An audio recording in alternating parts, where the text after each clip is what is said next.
afternoon.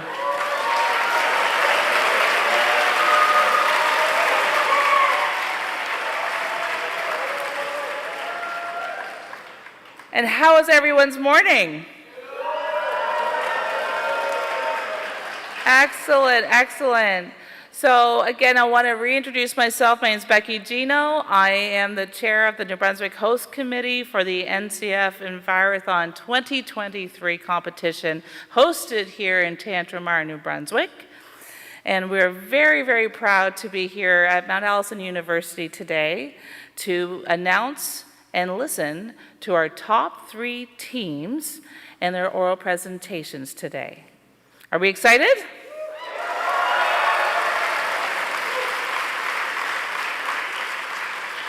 Excellent. So thank you very much for your patience. I know that you are all excited to hear who it might be. So, shall I stall a little longer? I won't. All right. So, again, in no particular order, except for that it might be in chronological because that's the way we roll here. It's 2303. Team 2303, come on down. Come down to the front.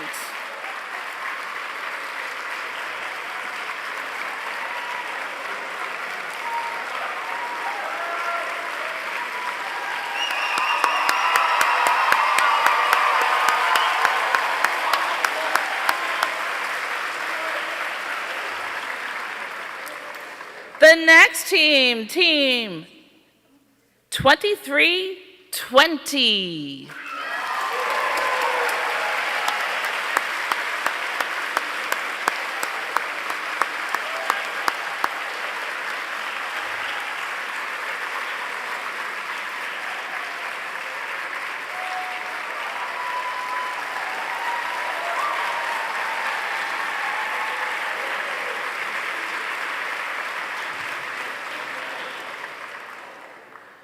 And the third team to be announced today, 2321.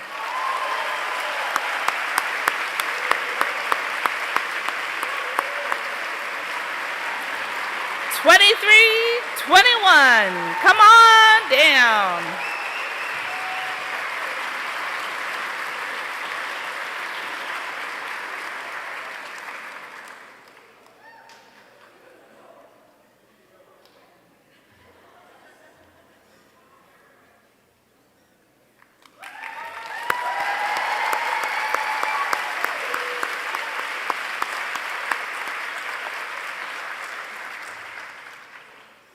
All right, congratulations to those teams. They are going to go out and get prepared and ready for their presentations.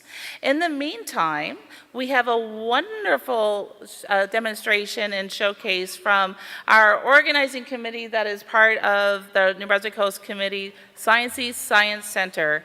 And today we have with us Michael Edwards, the Chief Science Officer at Science East. We are based out of Fredericton, New Brunswick, the New Brunswick Science Center, and we hope that if you ever come back, you make your way to the capital city and visit this beautiful, beautiful old jail that we turned into this wonderful hands-on science center. So without any further ado, I'd like to introduce Michael Edwards.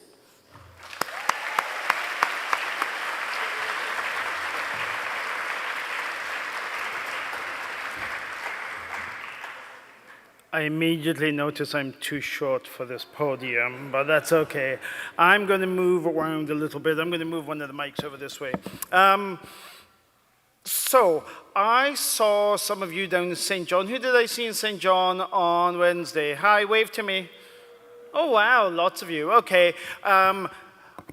One of the things I'm going to do, you may have seen in St. John, that's just because I wasn't planning on doing this, so I don't have that much stuff with me, so you get to see it again, but it's a good one. I've also got some homework for you as well. It's okay, it's not bad homework. It's something that's really neat that I love showing people, but this is the worst possible place to show you exactly what it is, so I'm going to tell you how to do it, and then you're on your own. okay? I might help someone, I don't know, we'll see. Okay, so, who has made a volcano before? Who thinks that's the most exciting science they've ever done? It's okay, it's not. It's not. And I'm not going to do that, but it's going to help us think a little bit about what's going to happen in this first thing. What do you do in a volcano? Who wants to give me a... You don't get 20 minutes for this. Just to be clear, this is a 2-sentence thing. Who can explain to me what you do when you make a volcano? Someone, anyone. Yell out. Go. Okay, you can stop there. Mix together vinegar and baking soda. What happens? Don't say that. It does not boom. It's never boomed ever once. What does it do? You just told me it wasn't exciting, so why is it now like boom? It bubbles like, yeah, it goes like that. And if you're smart, you put in dish soap because then you get like foam at least. So it looks food coloring too, just in case you want to do it again. But the thing is, it's not that exciting, but it's the chemical reaction I'm interested in because you're mixing together a liquid and a solid. It makes bubbles. What gas is it making? Carbon dioxide. If in high school you ever get asked what gas is made, if you guess carbon dioxide, you're going to be right about 80% of the time. Don't tell your teachers I told you that. But it's always a safe bet because they don't give you the cool gases. No one's ever going to make, it makes chlorine gas. It doesn't. It makes carbon dioxide. I'm going to make a more exciting gas with this. I have this thing here. This is called a Big Bang cannon. It's called a Big Bang cannon. Stay with me here, because it's a cannon, and it makes a Big Bang. Science is not that hard. So, what we're going to do, inside the cannon, there's a little sort of bath that I've put water into. So, I'm not using vinegar, I'm using water. It's the other chemical that makes this more exciting. What I have here is calcium carbide. Now, calcium carbide and water, some of the older people here today may have done this themselves back in the day when you got away with doing things like this. When you mix calcium carbide and water, it makes bubbles of gas as well. But the gas is acetylene gas. Now, acetylene gas is an exciting gas because not only is it flammable, it's really flammable. So what we're going to do is we're going to make an explosion. Little explosion, because people always get a bit nervous when you mention explosion, although, I mean, to be honest, the judges are the closest people to me, so they're the ones, yeah, there you go, slink down under that desk. We're going to make an explosion. It should be quite loud if it works. Now, in order to make an explosion, we need fire. What do I need to make fire? Oxygen, that's good. How much of the air is oxygen?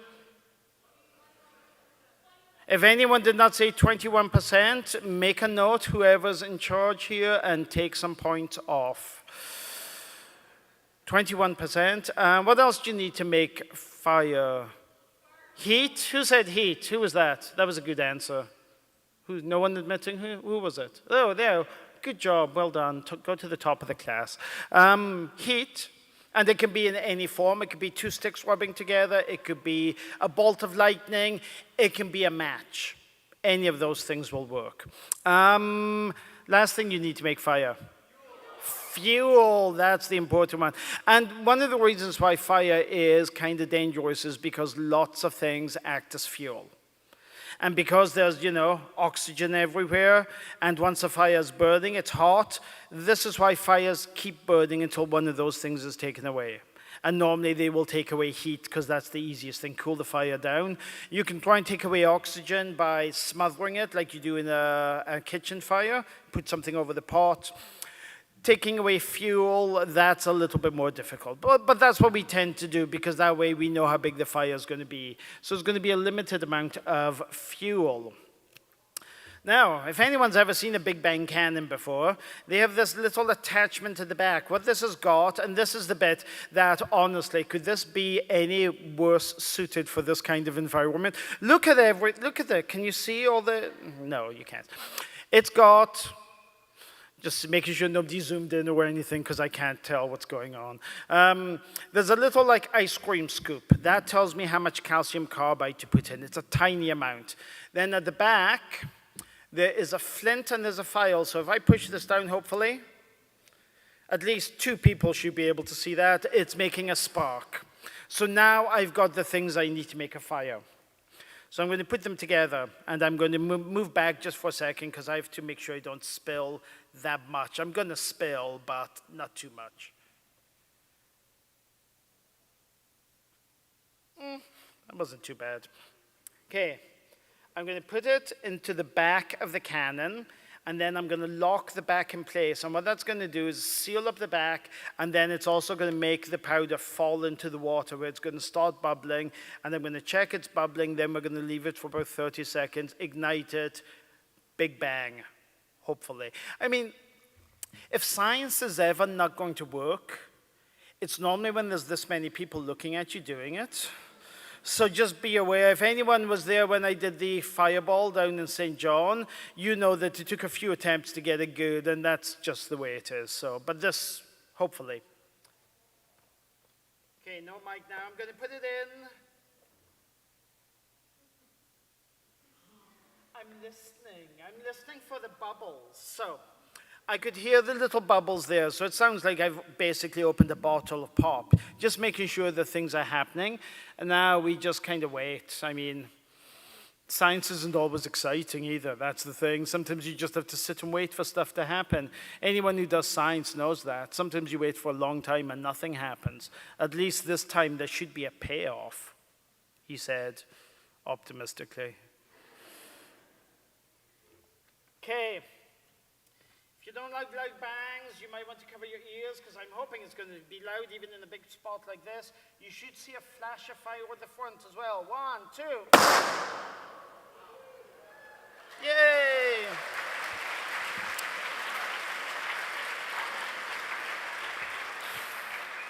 I mean, the cannon did most of the heavy lifting there. To be perfectly honest, I didn't do that much.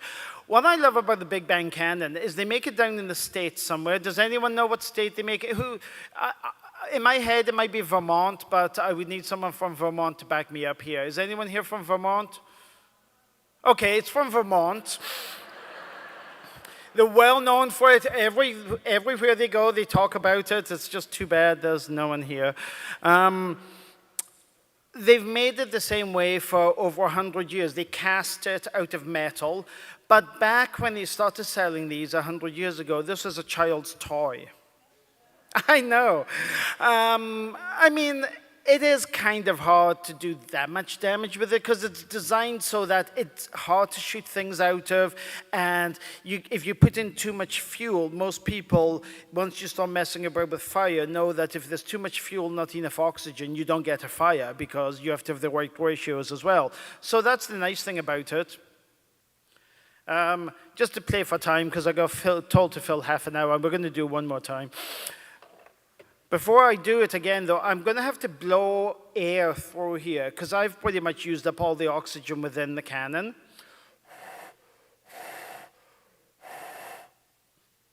I wish I could play a tune on it, but I can't. The water should be okay if we do it again, so just going to put in the same amount. And then the next segment is going to be your homework, so I hope you're all making notes for that. It's okay, it's not about this. Oh yeah, I spilled a lot that time. Okay. In it goes. I'll put it sideways this way, and you might be able to see the fire a little bit better. We like to do this in pitch black, because it's kind of more fun when you can see the explosion as well. Has anyone seen one of these before? Has anyone had one? Anyone plays with one? Anyone got one that they play with on a like we can. They use them as Civil War reenactments, apparently, because they're more reliable than black powder. So they use acetylene cannons to make the bangs, because that way they actually will bang when they want it to bang, not maybe. So they were a little bit more reliable, and you can get bigger ones that actually have like 6-shot cut, where you just kind of turn it and do it again and do it again. But you know, New Brunswick Science Center, we're low budget, so we got the small one. So, but it's loud. Okay, let's do this again. Know what's coming this time, so if you want to cover your ears, 1, and look up here for the fire, hopefully 1, 2. I told you that might happen, so I'm just going to adjust the flint a little bit, because sometimes it slips back. Not as good that time. Something happened. Okay, science. Let's do something else for you. So,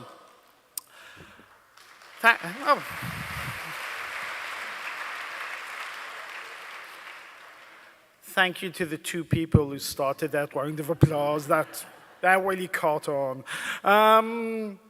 Let's show you something cool. Okay, so, as you may know, you're in Canada.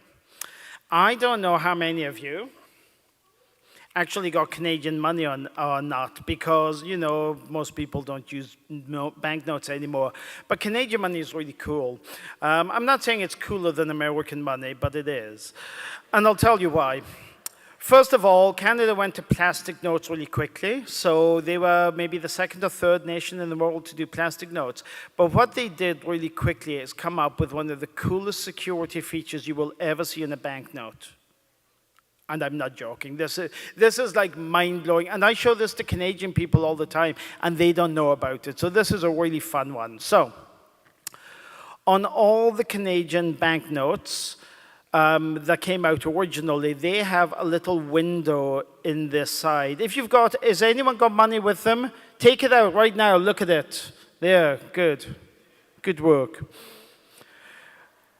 It has a little transparent window in the shape of a maple leaf. Can you see that? The 2 people who have money. Yeah? Okay, so. Some of the 10s don't have it because they went to a vertical $10 bill. It doesn't have it. But any of the horizontal ones will have the window. Now, when they first came out, there was this wonderful story that was going around. You know how urban myths spread really quickly, especially on the internet? People thought this was scratch and sniff and it smelled of maple. And part of me wanted to tell you it did, just to see a bunch of people test that out, but it doesn't. I'm kind. Instead, this thing here is called a projection hologram. Now, it might actually work with some of the spotlights in here. I haven't tested this out. Let me see. Almost. Okay, so I know that looked like the most insane thing ever, but no, it will make sense. So what you do, have it so that the queen is facing you. And you're going to hold it all the way up to your eye, like literally like an eye patch. And you're going to look right through the middle of the maple leaf. And look up at one of the spotlights while you're doing it. You should see the denomination of the note appear magically. Can anyone see it? Can some of you see it? I mean, it does sound nuts, I know it sounds insane, but it does work. Just test it out. Can anyone else see it yet?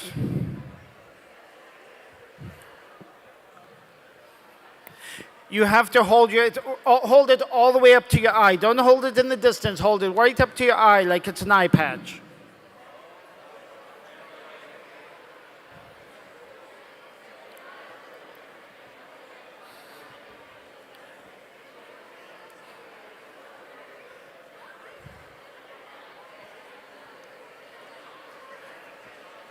Okay, let me ask again. Who actually saw that? Hands up.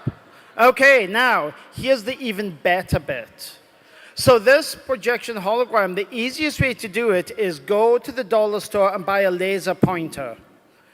And if you put the laser pointer right up against the banknote and push the button and stand about like 2 feet away from a wall, it'll project it onto the wall. It's a diffraction grating. It's a really neat diffraction grating that does it with a pattern. Now, it has to be quite dark, but what I'm going to do is I'm going to toss a laser pointer because my budget does stretch to $1.50.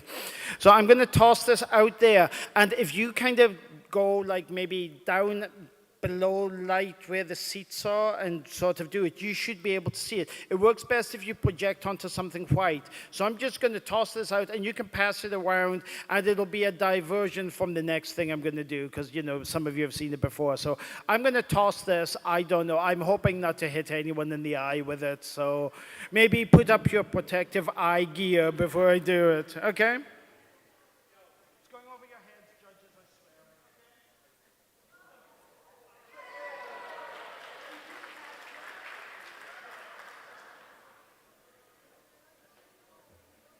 That was worth $1.50 for those cat-like reflexes back there. That was spectacular. Okay, so that's your homework. You can show people. It's worth keeping a Canadian banknote when you get back, just to show people, because with the laser, it's amazing. I mean, it's such a bizarre feature, and it's one of the reasons why Canadian banknotes don't have anything that shows up under UV light.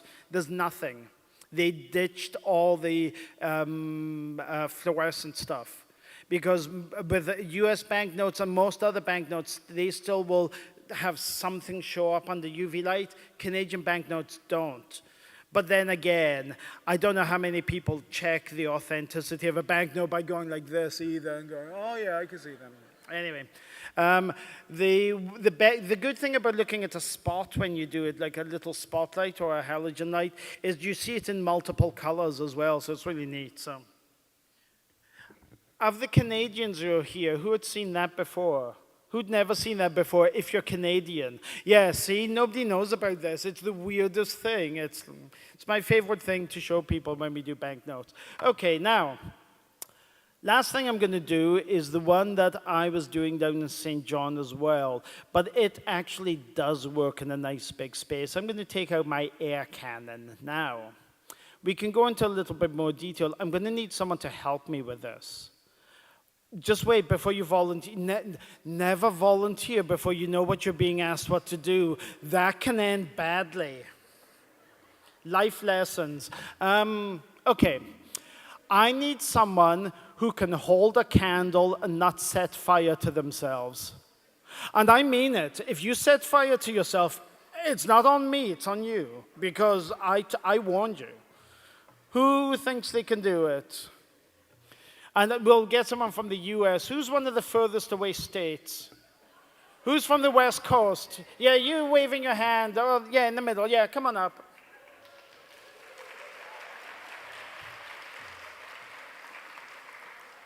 Quickly, quickly. Move faster, faster. You slowed down again. What happened? Come on up. Hi. Okay.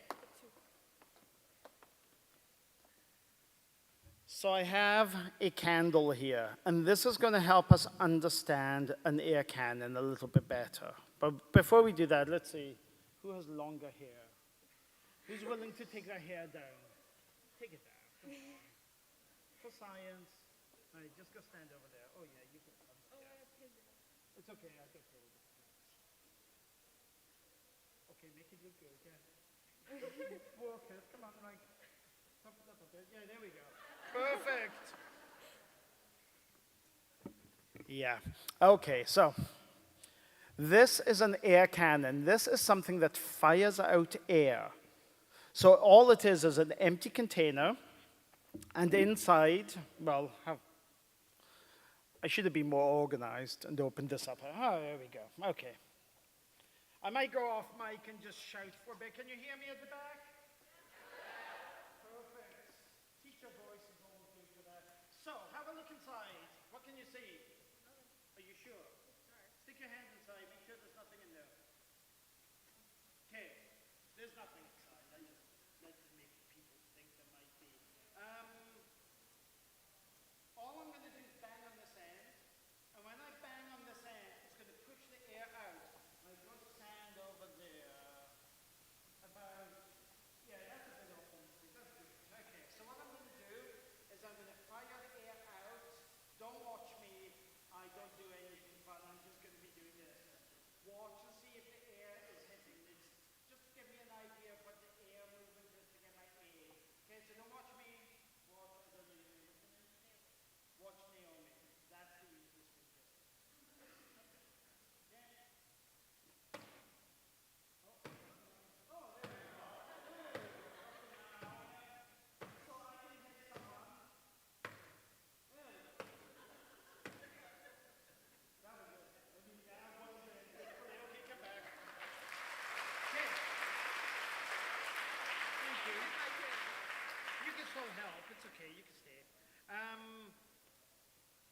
to understand how it works, I'm going to use a candle because the thing is that unless I'm actually hitting you with air, like for the people who are nearby, like people taking pictures and things like that, judges, let's see, oh, there we go. Oh yeah, not completely. There we go, yeah. Okay, not overhang. You're not on the stage, sitting off the stage. Okay, right, you go stand over there. Do not set fire to yourself. Hold the candle away from yourself. And hot wax might fall on you as well. Don't get too much of it on stage.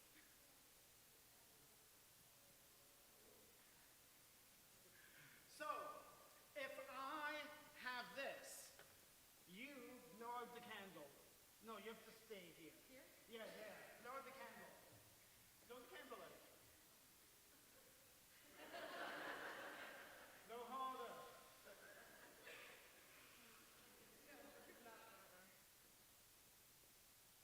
I was hoping she couldn't do it. Because that would undermine everything that comes out. The whole thing is when we blow air, what does it do when it comes out of our mouth? What does it do?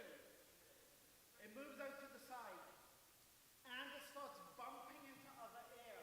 And when it bumps into other air, it slows down.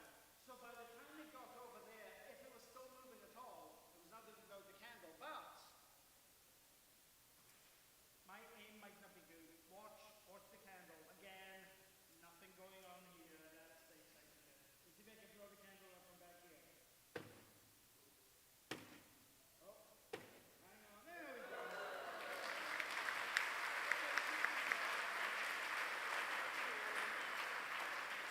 Just say we'll hit you with other things as well. Just wait.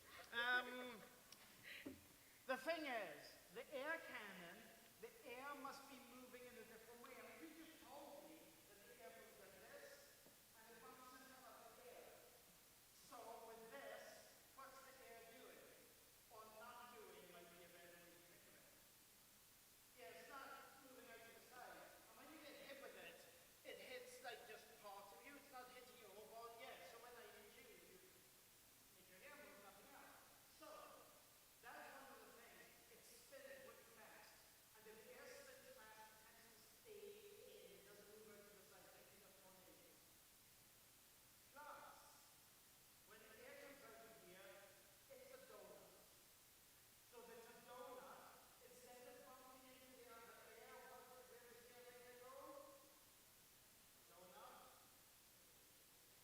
Through the hole in the middle. And around the outside. So it doesn't slow down as quickly. So those two things are completely backwards from what we have. Now the problem is, can we see air? That's a really easy question. If that came out this morning and you all sat there quietly, that would be bad. Can we see air? But there's a tap on that anymore, but okay. So we can't see the air. So if I'm telling you it's a giant donut that comes out of here and it spins, why do you believe? See, never fall for that. Just because someone looks smart doesn't mean anything. Just because someone tells you. The whole thing in science is we want to see things. We want to actually get as much data and figure things out ourselves. And we don't have enough. In order to see what's happening with the air, we need to see the air. And of course we can't do that unless we have smoke. And I have a smoke machine over here. So, don't steal my $20 either.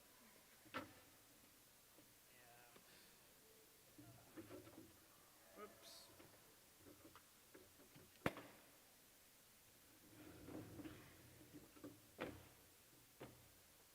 You want to be in charge of putting the smoke in? Sure. Are you going to mess up? No, Okay. I hope not. We both hope not. Oops. Ready? Okay, go. Okay, stop. Excellent work. So now that we have the smoke in here, the same thing is going to happen. Nothing's changed except we can see it. So now,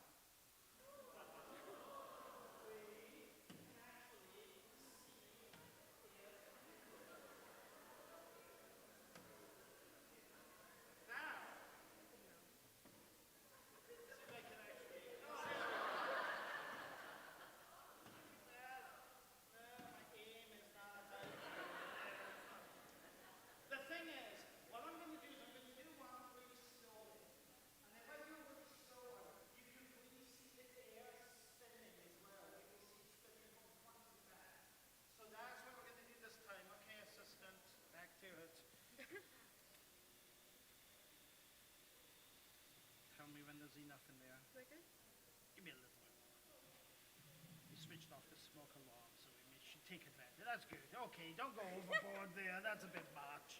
Okay, let's do a super slow one. A more trying to spin. And see the air spinning from the front and back.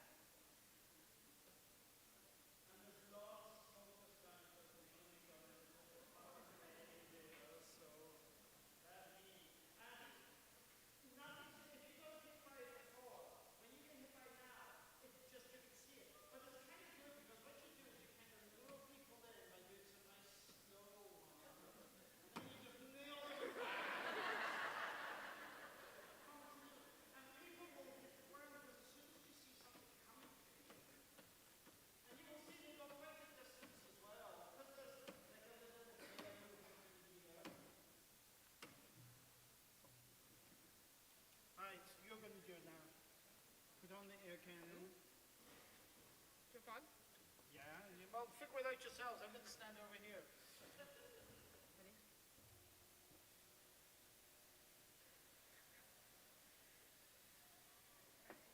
Yeah, I think a bit more. More? Yeah, more. More is always better. It's not working. It's not working. What did you do? Okay, you'll just do it. There you go. Good one. I mean, I never got an It's pretty bad that the new person's better than you are. The chance you take, what did you do? It overheats every now and again, so it's. Oh, it's really hot. Yeah, that's how it makes it smoke. The light, it just cycles through, so when the light goes back on, it can work again in case. Do you want to go as well? Sure. Okay. Yeah. We just have to wait for the light to go on. Oh, it's on. All right. Okay.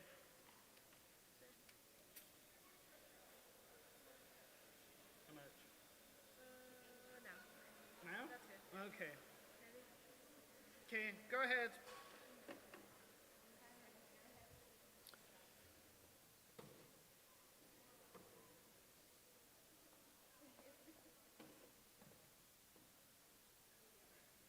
Hit the judges here. Hit the judges where they go on. Go for them.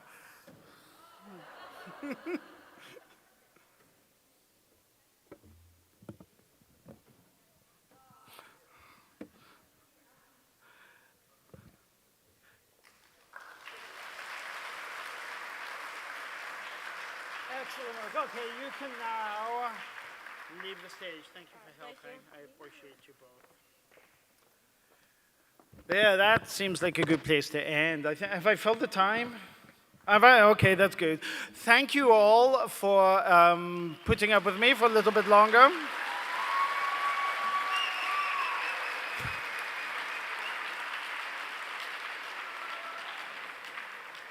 And I'll pass you back to Becky. Thanks now. Take care.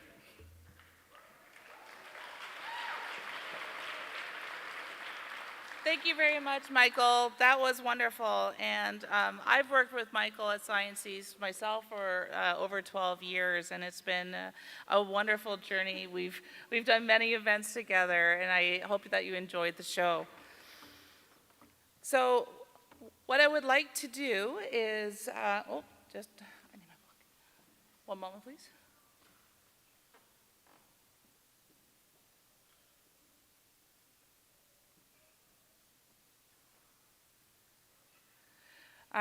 We are about to begin with our first team to present, but before we do, we would like to introduce our wonderful final judges panel that are down here at the front.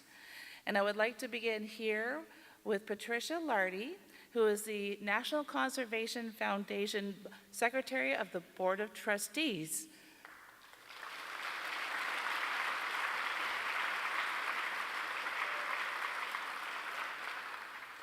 Next, we have Sabine Dietz, the Executive Director of Climate Atlantic,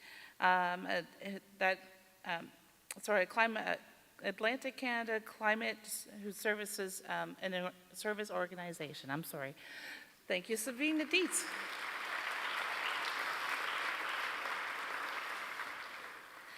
And next we have Julie Beaulieu-Mason, Department of Education and Early Childhood Francophone Deputy Minister.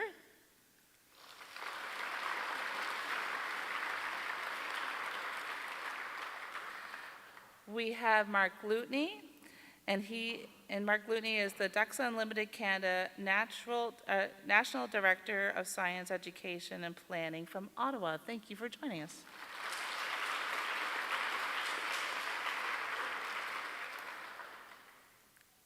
We have from one of our major sponsors here, Smithfield Foods, Brooke Wynn, who is the Senior Director of Sustainability.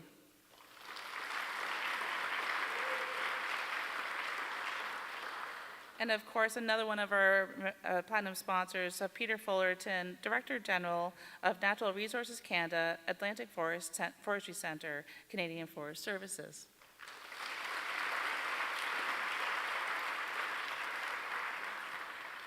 Now we're about to begin the first presentation. With that, once we begin, the doors will close. We are not to leave this room or open the doors or once the presentation begins. If you leave the room, you cannot get back in. And we also ask that put your phones on silent or vibrate so we don't interrupt or distract our presenters. And with that, I would like to announce Team 2303.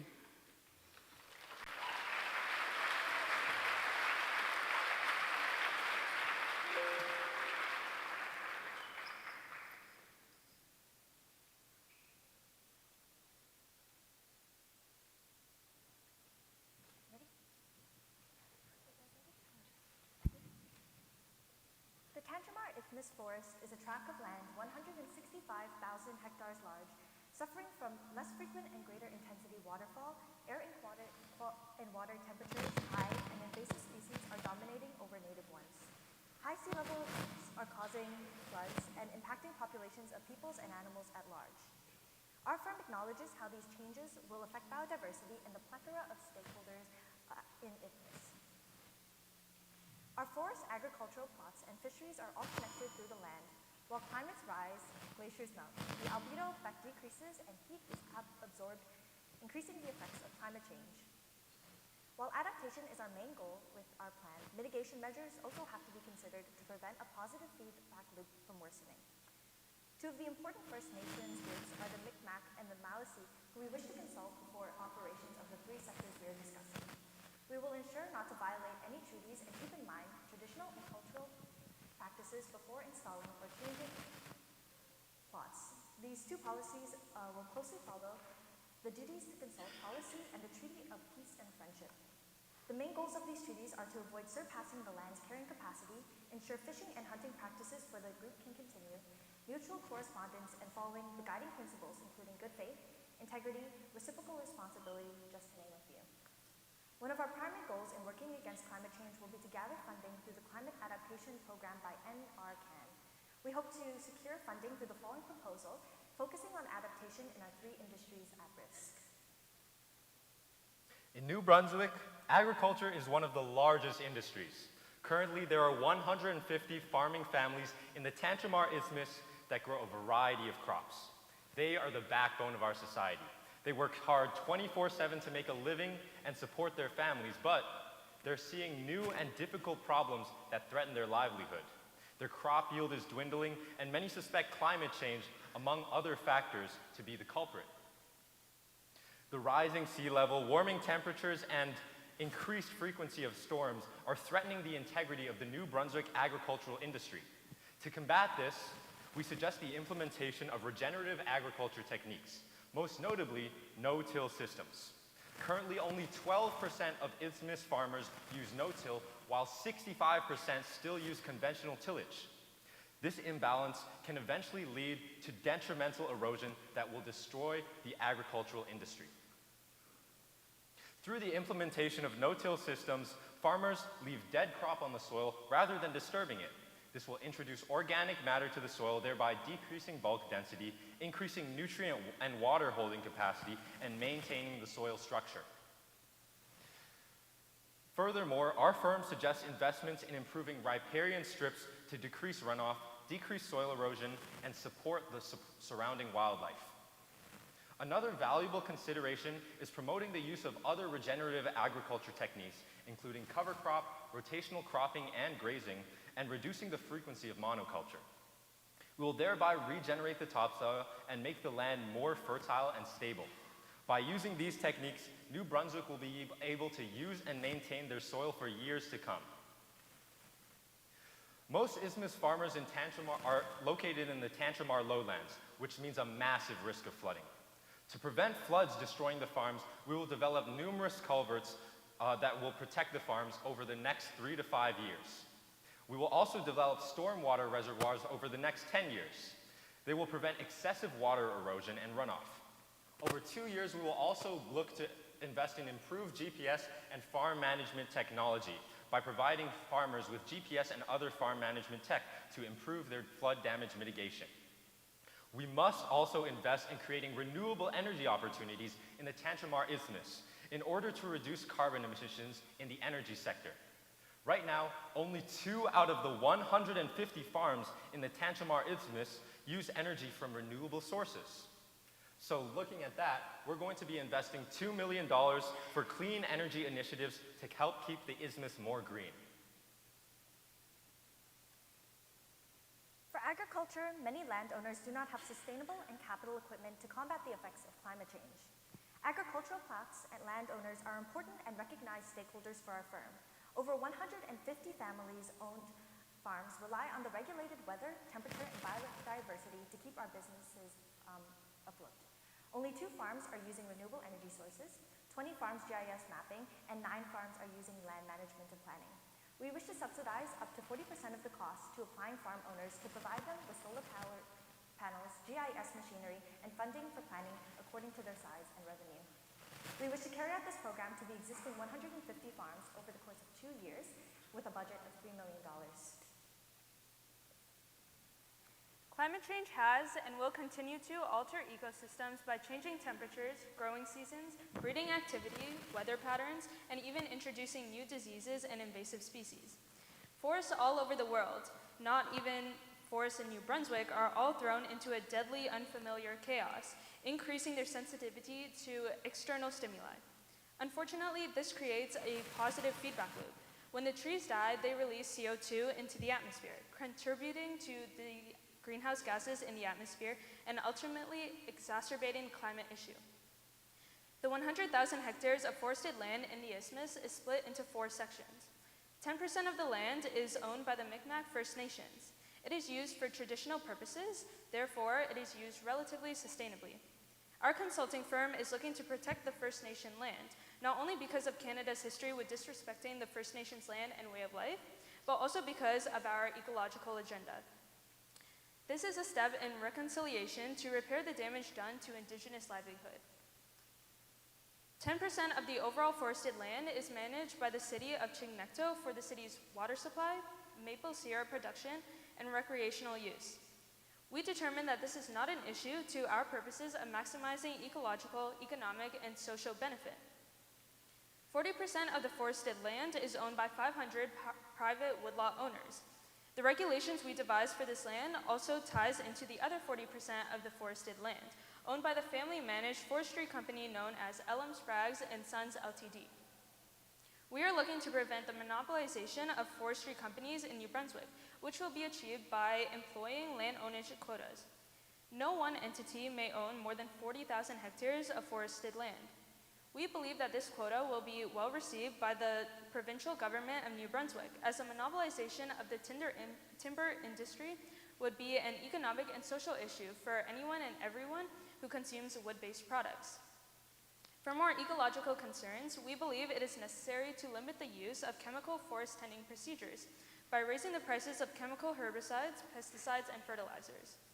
This action will protect the plot's wildlife and soil. Our consulting firm decided to enact a law that will fine landowners $50,000 for having more than 15% of their land dedicated to intensive, even-age silviculture. This course of restriction will be until the end of the 30-year action plan due to the rotation periods of trees. This law may pose more obstacles than the previous law in its approval, as its sole benefit is for the environment. However, this change is necessary for the health of the forest and overall climate change action plan in New Brunswick. So this law could be introduced alongside an incentivization of uneven age silviculture management, shelterwood, and selective cutting, procedures to provide more benefits for the government, landowners, and timber product consumers. Fisheries? Fisheries. One of the other key industries in New Brunswick is under threat due to these four following issues. Damage to coastal infrastructure from more severe storms, rainfall, and wind are damaging food processing plants, fishing boats, and communities as a whole. Rising water temperatures as a result of the interactions between the hotter atmospheric water is causing physiological stress to plankton, cod, and herring, all valuable commercial species. It also pushes animals outside of their native distribution range, which is bad for fisheries. Ocean acidification as a result of the extra carbon dioxide dissolving into the water creating carbonic acid is making calcium carbonate less bioavailable. As a result, shellfish, crustaceans, and other commercially valuable species are able to create weaker shells and will be put under more stress, weakening food webs and the fishing industry. Aquaculture is also causing damage to native fish populations, which are important to indigenous communities who rely on them for their culture, jobs, and subsistence. The threats provided by aquaculture are the threats of escaping fish, competing with native fish, as well as nutrient pollution and sea louse. Our firms,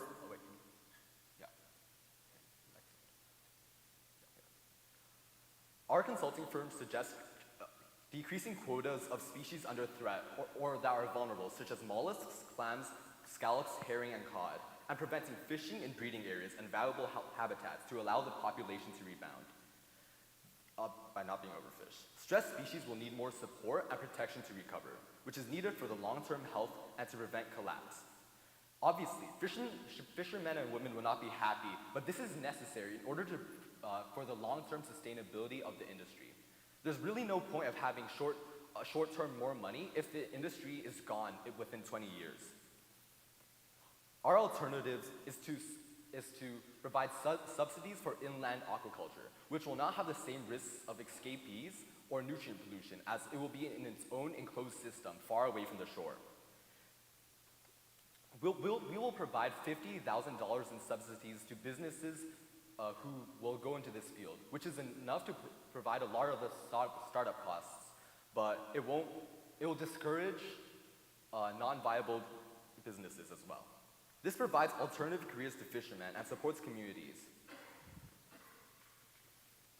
Our timeline for this is to reduce quotas by 2025 on scallops and herring, and create subsidies for aquaculture. And by 2040, create protected areas in the Bay of Fundy. The reason that we're delaying these timelines so much is because fishermen need time to adapt and move to a different industry. Fisheries are an essential part of New Brunswick's economy and culture. While currently 4,000 seasonal jobs rely on this industry, one of our long-term goals is to reduce the economical reliance of fisheries to reduce the pressure on aquatic ecosystems by promoting alternative industries. We plan to promote the government's help and private investment in its sawmill and particulate wood manufacturing facility. A hardwood sawmill near Plamu River has lost its market for sawmill waste materials, and we can partner with this facility to assist in future economical success for the Isthmus Forest. This will take the full 30 years to develop the facility and will put an initial $1 million in promotion to get the initial investments. Invasive species also pose a great risk to the economic and ecological significance of the Isthmus Forest. The emerald ash borer and hemlock woolly adelgid must be monitored. For the ash borer, we will have to cut down any infected trees, ash trees, and burn them to prevent the spread of the beetle. The ash tree has a lot of cultural significance as it lines many residential streets, so it has a lot of aesthetic value. And furthermore, the ash tree has cultural significance to the Mi'kmaq people, as the tree, among other uses, is largely involved in basket weaving. The emerald ash borer is a threat to this tradition and the traditional ecological knowledge of the community. The hemlock woolly adelgid can be partly monitored by the public via the application iNaturalist, and the spread can be minimized via buy local, burn local procedures. We will allocate $1 million for these endeavors to minimize the risk of these forest pests. The effects of climate change on coastal communities include a heightened risk of natural disasters, more recently Hurricane Fiona, and others such as floods and storm surges. There will also be some socioeconomic effects that occur as a result, like business closures, damaged properties, and trade being negatively affected. Even if we protect the industries at risk, we still need to uphold trade corridors, specifically the Isthmus Trade Corridor. The Isthmus Trade Corridor contains the Trans-Canada Highway, which I'll refer to as a TCH, and the Canada National Railroad, or the CNR. And this connects Nova Scotia and New Brunswick. These two roads are integral parts of support, and it is a huge contributor to the two provinces' economy. Currently, the increase in frequency of storm surges and flooding threatens the structure of the two roads. To combat this, we recommend implementing dam checkups for dams around the area, as dams are becoming less effective in holding water. These intensive checkups can be done annually, and as a part of the checkups, dams can be checked for zebra mussels and tunicates, since these populations are invasive and pose a serious threat to ecosystems and waterways. This would likely cost $200 per checkup, as equipment and labor will need to be accounted for. We would also recommend building culverts and storm and floodwater reservoirs to collect any excess water from the roads and to protect the TCH and the CNR from being flooded. So this would cost around $2 million as it spans major roads. Another major stakeholder that we considered is the population of coastal communities. They're a stakeholder because the majority of the population works in the industries that we are seeking to help. Since natural disasters are increasing, the risk of coastal erosion increases as well. Damage to these communities could affect businesses and the local economy, so it is imperative to help out the residents where we can. We decided that to help local businesses, we could encourage localities to set up a fund for businesses in case of storm or flood-related closures. And funds of around $100,000 would help business owners with their livelihoods, should they choose to continue or close their businesses. As well, it is unrealistic to move an entire population, especially an aging population, more inland. So we also believe that coastal breakwaters could help prevent damage from flooding, as well as aguato. This would cost $1 million. Lastly, if these coastal communities still experience some damage, evacuation centers can be built at the cost of $500K, taking into account the building materials and the labor. The probable timeline of these actions should be done within the next 5 years or carried out over the next 30 years. The culverts, aguato, and storm or floodwater reservoirs should be constructed within the 5 years, as the frequency of natural disasters will only increase within time. This applies to the coastal breakwaters as well as the business owner funds.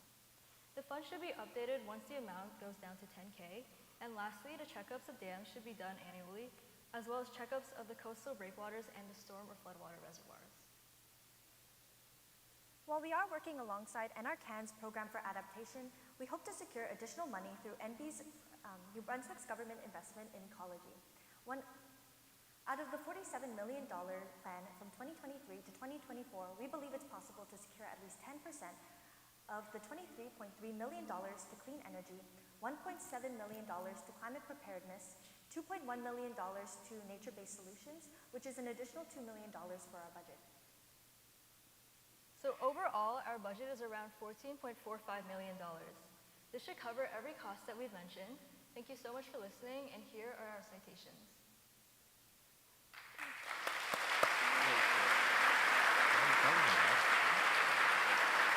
Also mentioned that it's like how indigenous communities are affected. Stand together. Come together.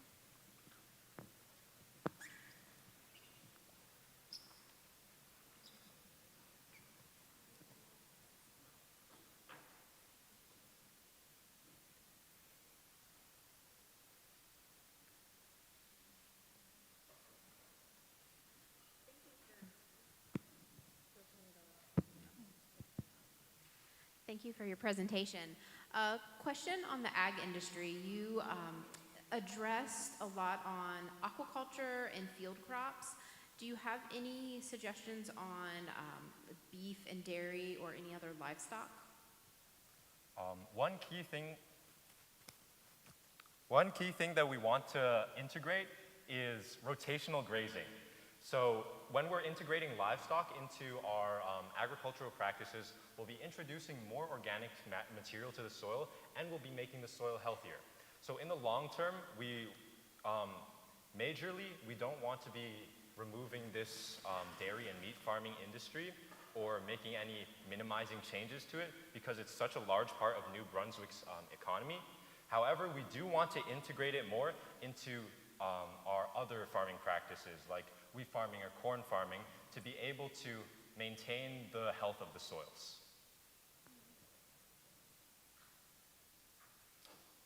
Thank you for the presentation. On the forestry side of things, it seemed as though it was a bit focused on, limiting or restricting operations from a forestry perspective. I wondered, what about assisting or ensuring, on the one hand, ensuring that the wood supply can continue at a sufficient rate, and how would you, apart from just limiting through regulation, encourage, I guess, changes in behavior, sort of adaptation from the forest sector perspective? Okay, I think a lot of our limiting procedures are only affecting the 40% of forested land that is run by the forestry company, so you are right, it is limiting them quite a bit. So currently they have 25% of an intensive even-age silviculture procedures. So when we're lowering that to 15%, that is quite a bit, but they have quite a bit of other land, and we want to incentivize more uneven age management, and we're going to take their rotation period into account. So with the private woodlot owners, nothing is going to be restricted. They're just restricted from taking over too much forested land. So we're hoping that LM Sprague and Sons Ltd isn't going to have too much of a decrease because they still have a lot of their resources. They just have to change how they go about farming for the wood. So also enjoyed your presentation. I appreciated the energy that you brought to us. So I've got a question just about trying to make trade-offs. So in one hand, you're saying we really think that a land-based solution for aquaculture is really important. That's going to take up space. So how do you balance that demand for space with your demand for more wood for your sawmill?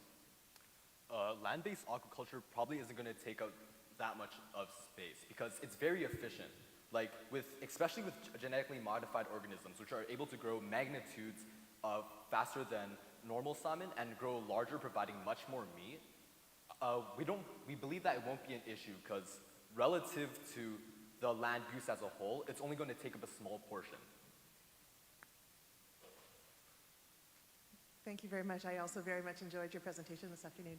I'll go back to some of the questions around forestry as well. So with LM Sprague and the size, the monopoly that they have, how do you think they will respond to the restrictions, and how will they actually change being such a large contributor to the tax base in New Brunswick? Well, I think they probably wouldn't like it too much, but it is for the benefit of the entire province because everyone else would be in favor. So they would not be restricted too much in terms of the resources they already have, though.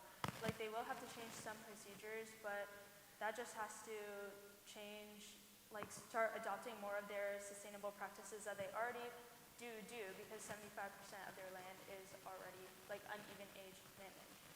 So I hope that answered your question.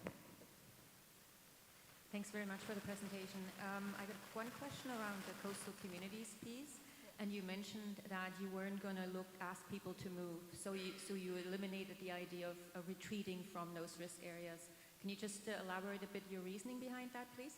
Yes, so a lot of the population in maritime provinces, they're aging and their lifestyle has been primarily based in the communities that they live in. So to ask them to move away would not be fair, and it would probably disrupt their way of life, and we try not to disrupt or invade their way of life too much. So yeah, I hope that answers your question. It would also be prohibitively costly, so what we're planning on doing is just maybe invest some into maintaining their style of life, which is we could invest into nature-based solutions like rebuilding salt marshes or doing other things that reduce coastal erosion or helping drainage within cities so there's less flooding and stuff. Okay, Thank you again for your presentation. You're speaking from your hearts, and it shows. On the agricultural side, with such limited no-till in the province, who do you feel are the best stakeholders to convince these farmers to move to the no-till practice? Well, primarily, we have to look at the residents. Is this working? We have to look at the residents of New Brunswick as a whole. Right now in the Tantramar Isthmus, as I mentioned, only 12% of farmers are using no-till systems. Even if we can't get this to an extremely high number, like 80% or 90%, we still want to encourage people to look towards no-till. So in terms of looking at stakeholders, firstly, we want to look at the residents, coastal residents, and also inland residents of New Brunswick and the Isthmus, as well as the provincial government in looking at encouraging them to move towards no-till practices, because it may be unviable to ask everybody to go towards no-till, because it might cause some reduction in yield as well.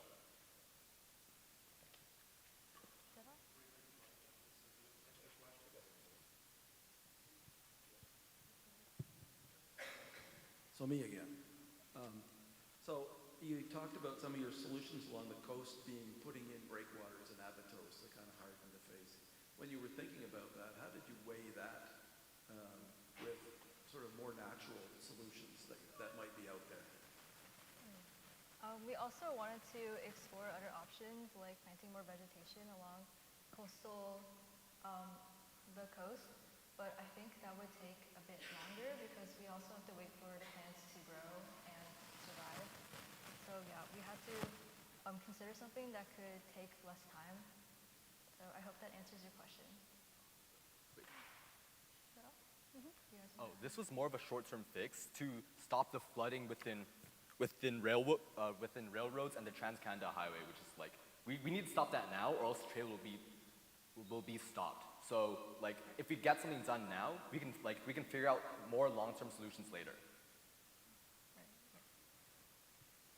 Do you have any recommendations on how to involve the communities, the First Nations communities and other people in the area that live in the area in taking part in some of these measures, sharing best practices, sharing their history?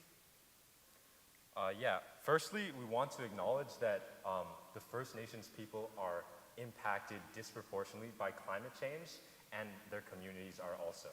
So what we want to look towards with First Nations people and aiding the community environmentally is their stewardship of the forest and the land.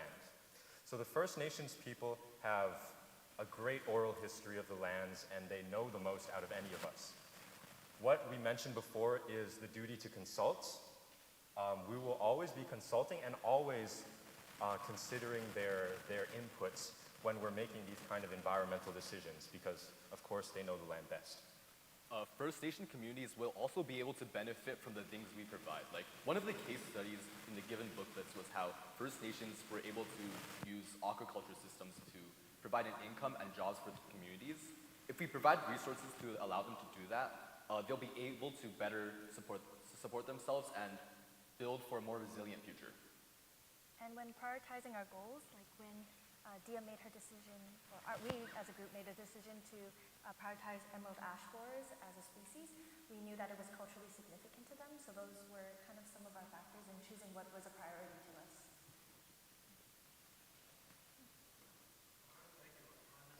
Thank you. Thank you. 23 minutes.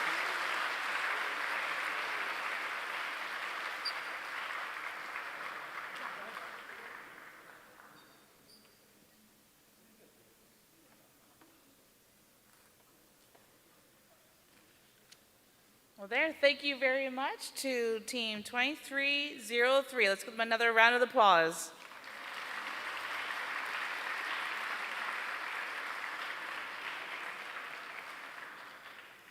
All right, well, the next team is getting prepared. This is a chance if you want to stand up and stretch, and you've got like 2 minutes if you need to use the washroom, but do a little wiggle wiggle. Get my stuff off so I can get going. Did I take their names? Did I take most of it? my money back.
If we could have everyone return inside, please.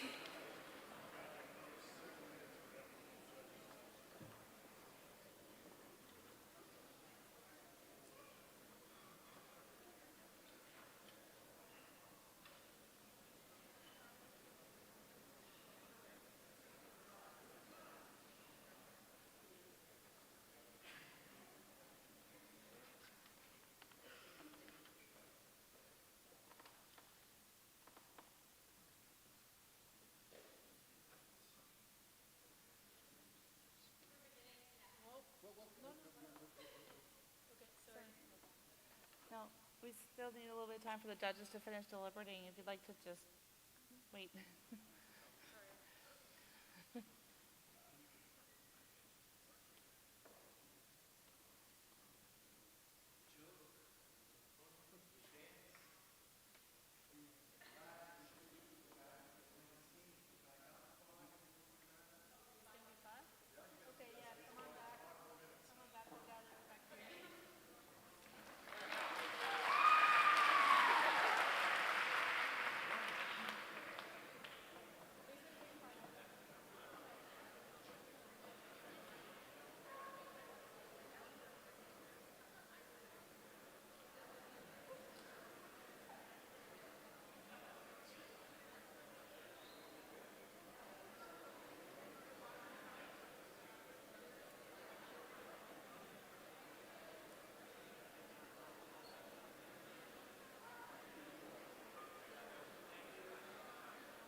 right, thank you. If we could all come inside, close the back doors, please.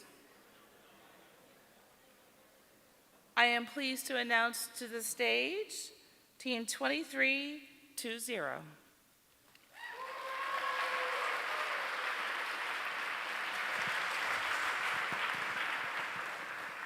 you want to be on the inside?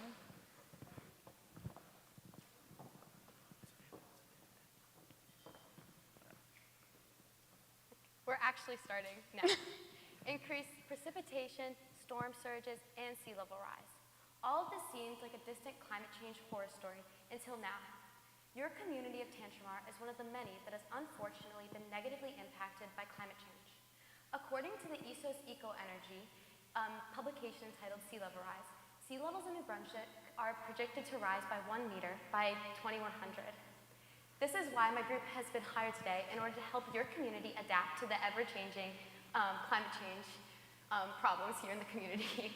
Today we're presenting you with our plan, which will consist of the following: risks and adaptations for the National Canadian Highway, risks and adaptation for aquaculture, forestry, and agriculture, as well as addressing any additional concerns.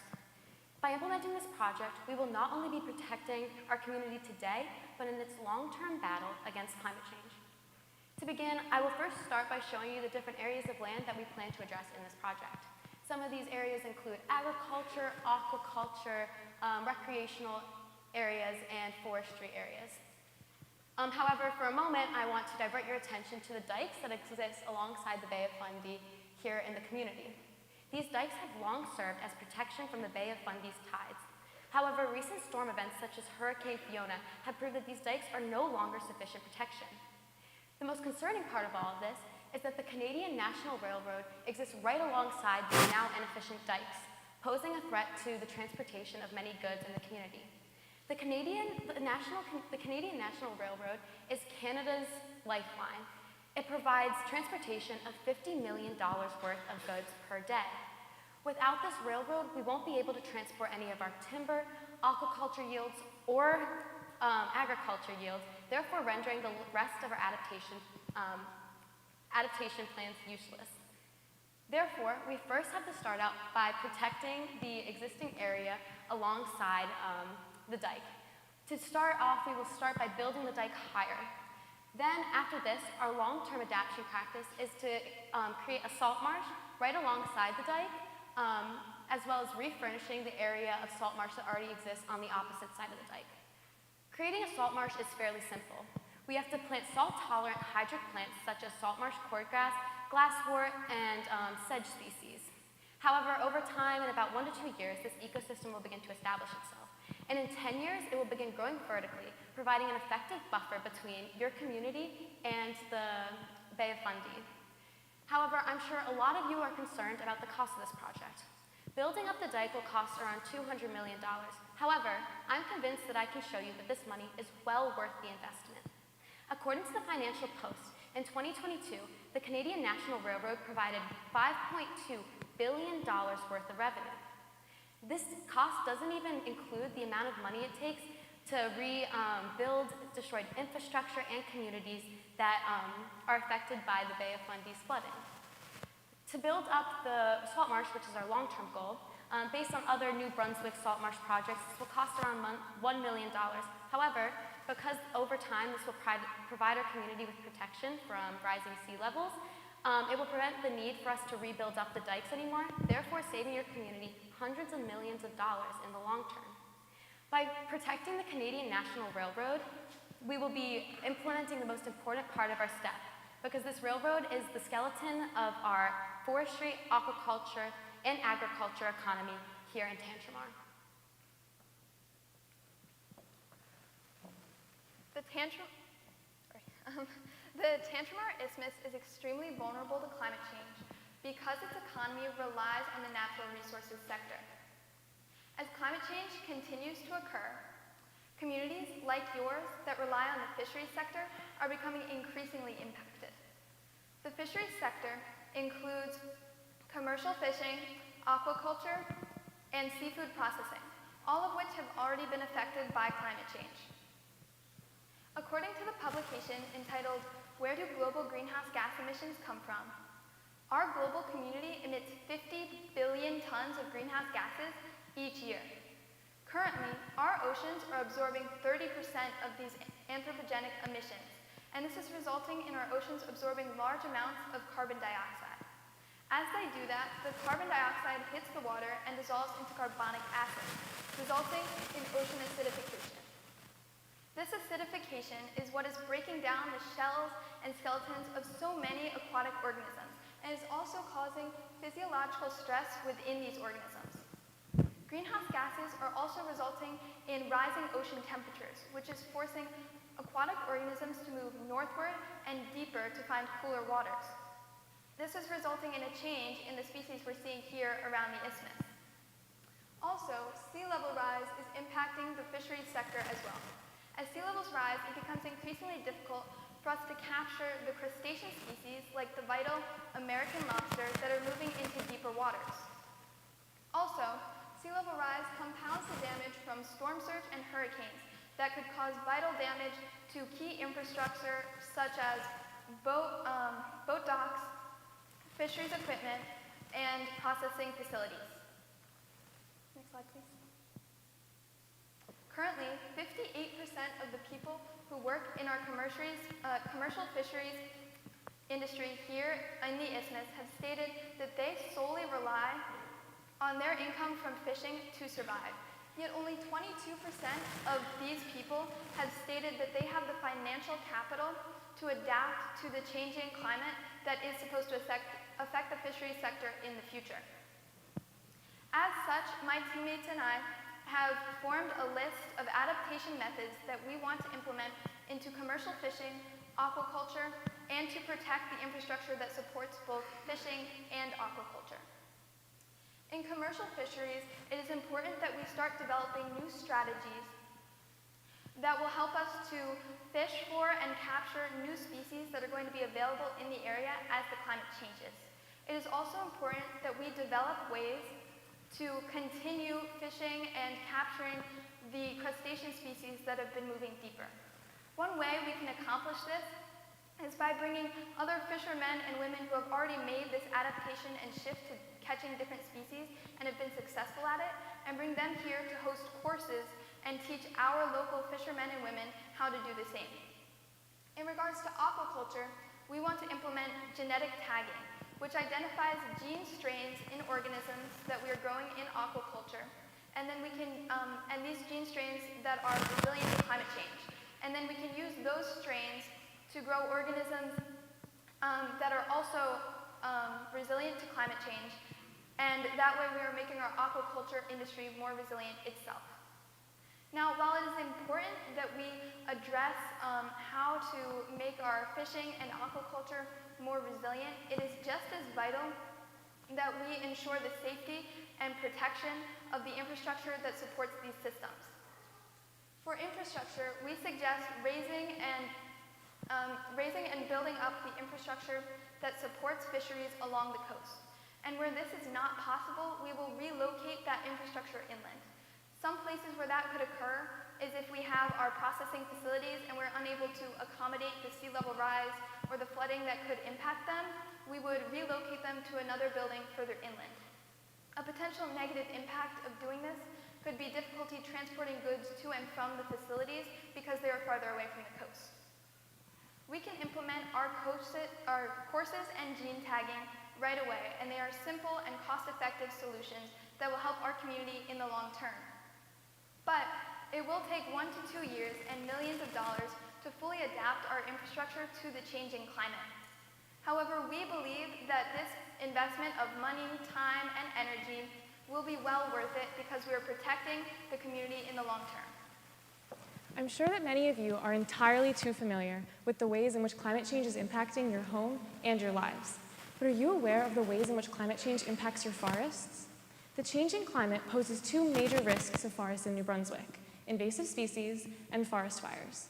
Invasive species are species that are not native, they are generalists, and they compete aggressively with native species for resources.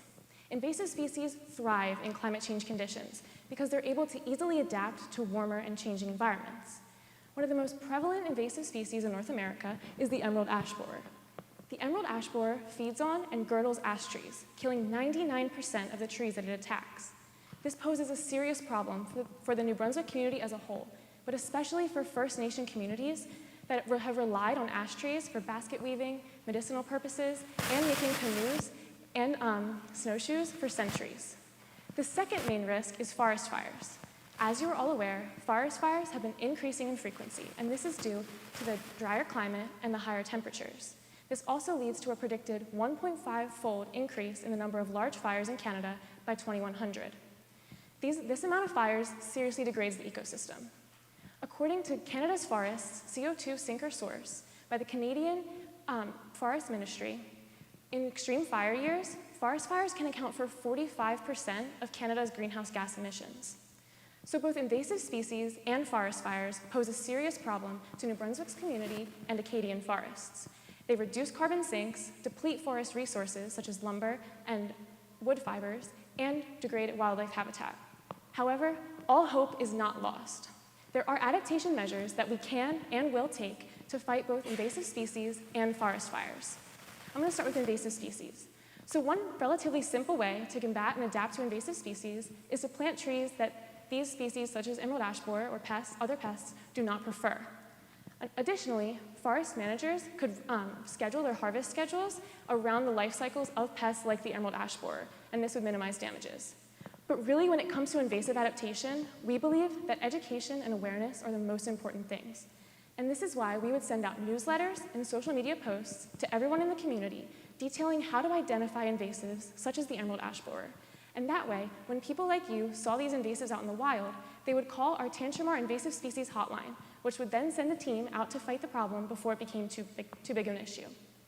This type of community involvement and adaptation is also integral in fighting forest fires. Tantramar will apply the Fire Smart program, which is a program that emphasizes community education and understanding of how forest fires start, what they are, and how to suppress them. Fire Smart emphasizes the importance of clearing your forest of dry litter and duff so there's no fuel for fires, and also just being cautious of fires in general. These adaptation measures would not pose too much of an additional cost to the New Brunswick community and the Tantramar community because we already manage forests.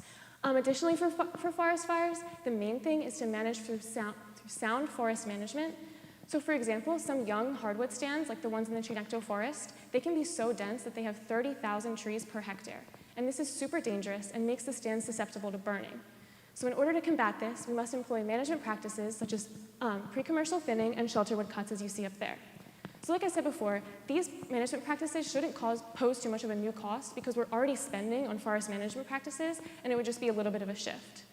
One of the main adverse effects of the plans that I outlined today would be that trees are being removed.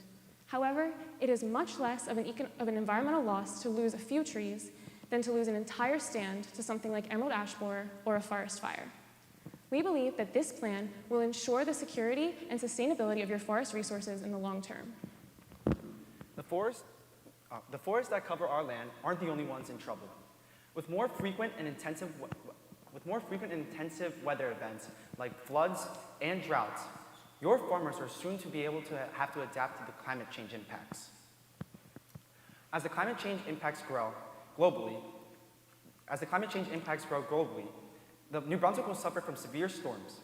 These storms are capable of dislodging particles within the soil by causing floods from increased precipitation and the rise of sea level from the Bay of Fundy, ultimately decreasing yield, nutrients, organic matter, and available water capacity. All these erosion problems, coupled with the saltwater intrusion from the Bay of Fundy and waterlog of our soils, makes the productivity of your agricultural lands decrease. In between these large storm events, your farmers may also experience long periods of drought. These droughts cause your soil to dry up and become more susceptible to wind erosion. Once again, this loses productivity and yield of your soil. So after hearing all these problems, you may be wondering, how is your firm going to fix this problem? Our firm believes that the best way to save Tantramar's farmlands is through the education of best management practices and the construction of a series of abriteaux. In Tantramar Isthmus, out of the 150 family-owned farms, 65% of them still use conventional tillage, while 35% of them use conservation tillage or no-till. By simply informing your farmers of the various benefits of conservation tillage or no-till, we will be able to combat the erosion problem that occurs when flooding or sea level rise could happen. Now, I'm sure many of you are concerned about how we're going to convince all these farmers to completely change their way of life on their farms. We believe that bringing in conservation tillage or no-till farmers and allowing them to showcase various advantages of their farms, we can combat the problem. In addition, we will be constructing a series of abriteaux. An abriteau will be able to block saltwater intrusion between the soil, saltwater intrusion from the Bay of Fundy, and allow during the low tide, and allow fresh water to escape the farm during low tide. This project will be able to sustain the problem of sea level rise and saltwater intrusion from the Bay of Fundy, while also reduce flooding from increased precipitation in Tantramar. Now, I'm sure many of you are concerned about the cost, construction, and the timeline of this project, and we will address all of that in the following. According to the CBC News, a similar project done in Sackville of a rebuilding of an abriteau cost around $2.4 million, and our firm expects that to be around the same price. The construction of the abriteau will take around a decade long, but the time and money spent will be far cheaper than the cost of doing nothing. Our farms are the heart of Tantramar, but if we don't change our ways of impacting the climate change, we will suffer all the consequences later. So now that we've gone over many of the risks and adaptations associated with this project, we want to touch on some additional considerations, namely on First Nations, wildlife, as well as some recreational and educational opportunities. So to start, we'd like to acknowledge the fact that we're here on unceded land, so we'd like to receive the blessing of First Nations, specifically the Mi'kmaq people, in order to proceed with this project. And we also plan to establish monthly meetings with First Nation communities and inform them on what's going on and also receive their feedback in order to do everything we can to really embody the cultural values as we act as stewards on this native land. Now, one very important part of doing this is by respecting and valuing the wildlife in this area. So adjacent to the salt marsh that we plan to construct along the dike is actually the Tintamar National Wildlife Area, which is an almost 2,000 hectare area, which is really a mosaic of some of the last remaining freshwater lakes, bogs, fens, and upland wildlife areas in the region. So this area is extremely important as a internationally recognized wildlife migratory corridor, and it's actually the only connection from Nova Scotia to the rest of North America. So this is essentially an ecological superhighway that is essential to a myriad of wildlife species.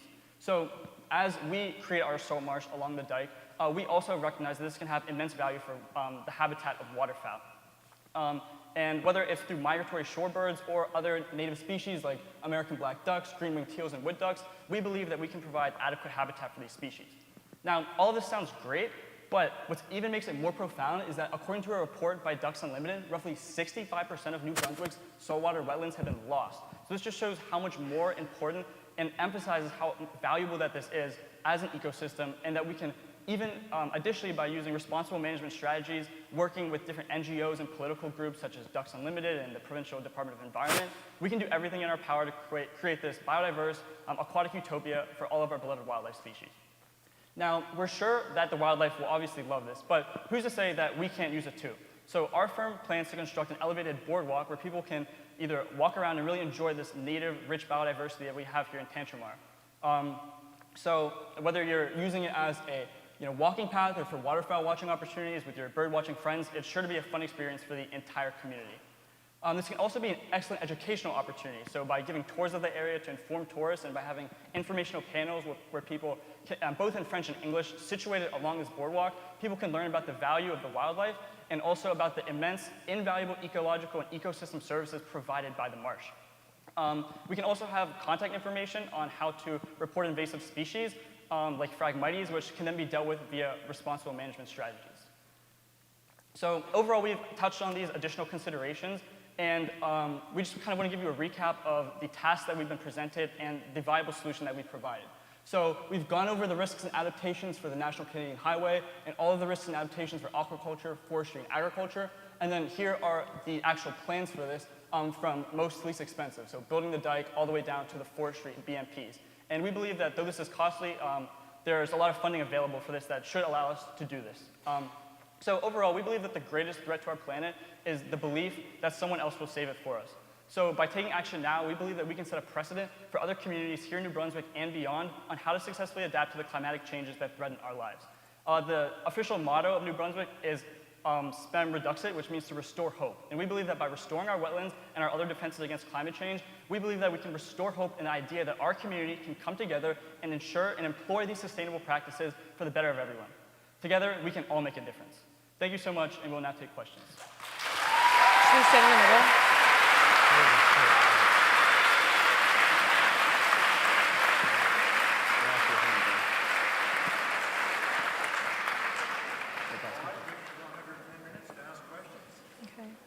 So really enjoyed your presentation. Thank you. Thank you.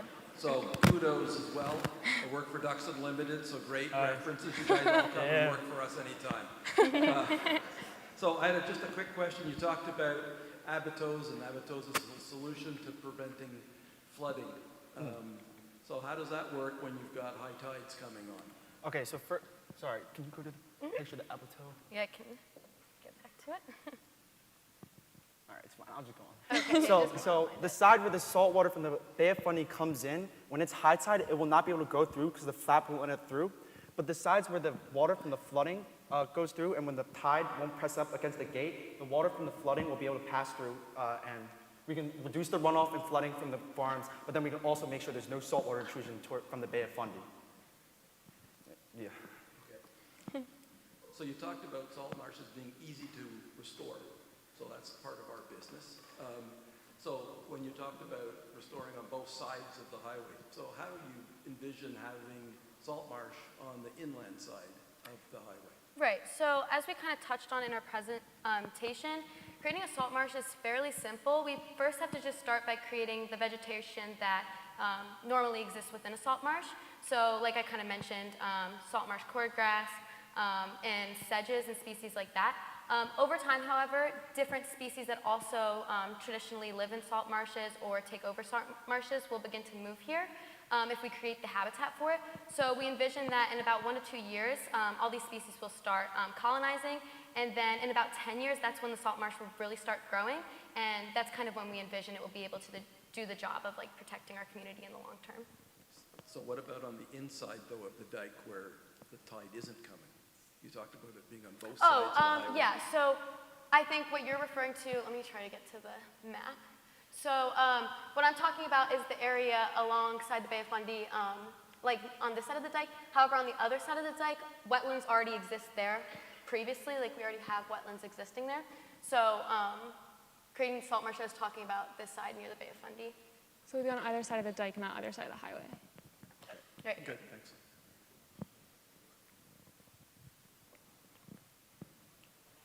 Thank you very much for that presentation. Just be a question, get your thoughts on when you're looking for behavior change, and I'll take forest, you talk about forestry best management practice. I mean, if you want behavior change, you can focus on education and awareness, or you can force change through regulation. You chose sort of the best management practice route. Just wondering if you could expand on that just a little bit in terms of your approach. Yeah, so for the best management practices, I focused more on them when I was talking about the forest fires, and we were thinking that things like pre-commercial thinning and shelterwood cuts would be the best. In the Chignecto forest region right now, they are employing those types of cuts in their dense stands of softwoods, so that's what we decided what would be best. We also wanted to focus on education too. We really do think education is probably the most important thing. Just getting the word out, making sure that everyone in the community is aware of what's happening so then they can hop on board. But yeah, for forest fires, we believe best management practices were the best way to go. Yeah, and if by using education, we can make sure that the whole community is involved, and I feel like if the whole community is involved, they have more of a stake in it, and they want to make it so that it can stay, and by informing them how important it is to them and how if we don't do something, it's really going to disrupt their lives and the lives of the wildlife around them, we can really get everyone to join together and support our efforts. Thank you. Thank you. I like those points in bringing the community together to make a difference for their own community.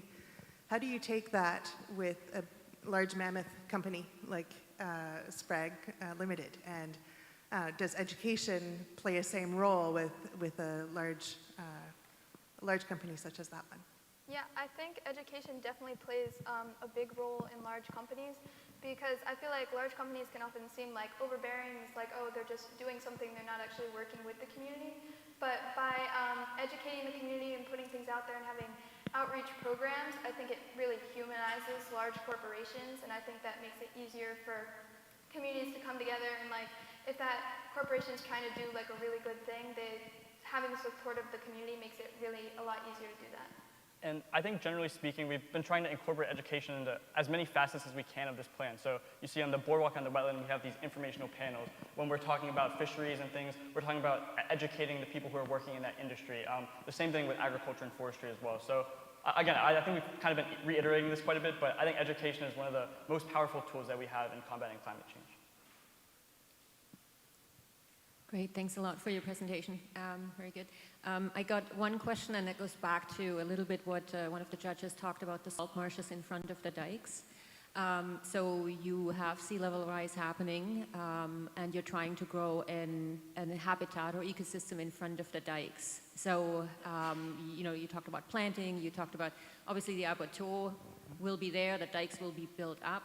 But what do you see happening when the salt marshes get flooded by the sea level rise? Yeah, so the thing about salt marshes is they grow vertically with rising sea levels. So we expect that over a certain period of time, like I said, maybe in around 10 years, these salt marshes will grow vertically, pretty much preventing water from flooding, or at least mitigating it to the best of its effects. So we're building up the dike pretty much just for the short-term solution, because as we have to wait and give the salt marsh time to grow in order for it to reach its full benefits of protecting the community. However, over time, the salt marsh will grow vertically with rising sea levels, and that will help protect the community from flooding. And once the salt marsh is fully grown and established, its kind of purpose is to intercept that flooding. So if the salt marshes are flooded, it's not really a problem. It's kind of what we were going for, as opposed to having the community flooded.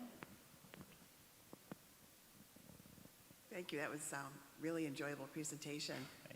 My background comes from a lot of years in the ag industry, so I'm obviously interested in agriculture. But in your mention of going to no-till, which is very limited currently by the farmers, producers here, you mentioned we'll educate. We want to show them the best practices. Have you really given any thought who are the really best resources that can take these farmers to the next level and convince them to move to no-till? Yeah, so I think the people that are going to be most effective in convincing these farmers are people that actually are doing it right now, you know what I'm saying? Because, sorry, these farmers, sure, they do care about the environment, but at the end of the day, their lives depend on the agriculture and the money they make from the revenue of the crops that they sell. So if these people that have already installed it show the benefits that they are getting from no-till or conservation tillage, the money they don't have to spend on like less machinery, less fertilizer. These are all benefits that are actually going to intrigue the farmers to make the conversion.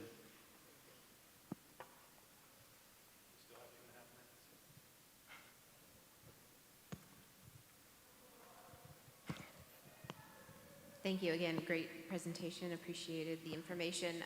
A question: when you talked about moving the processing plants inland, was there any consideration with the increased transportation of moving that product on climate change?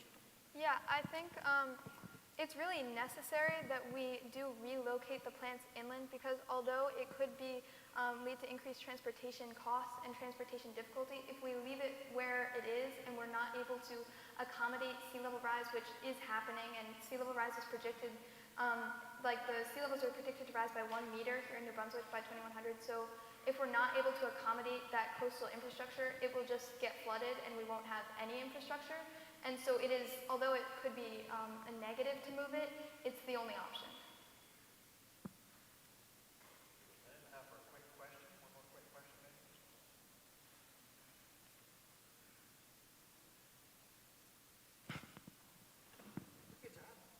Thank you. Awesome. Thank you so much.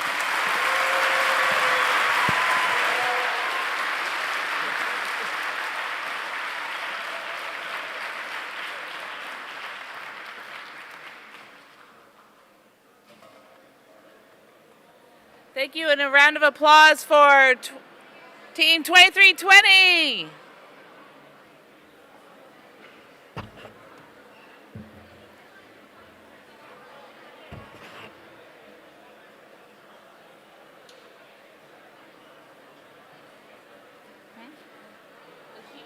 all three.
All right, there's just a little bit of time here, about 7 minutes or so to stretch, and then we'll come back in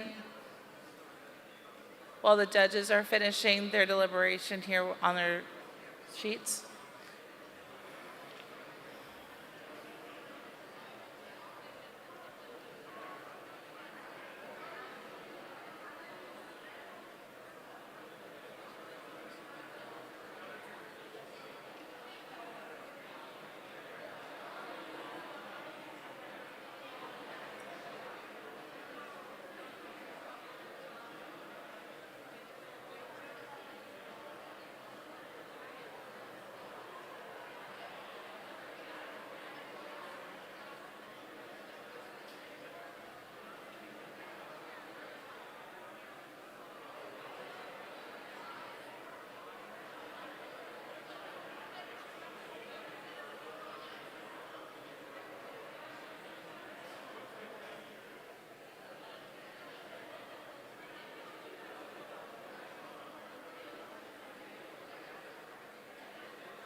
All right, if we could have everyone return inside, and we'll close the doors.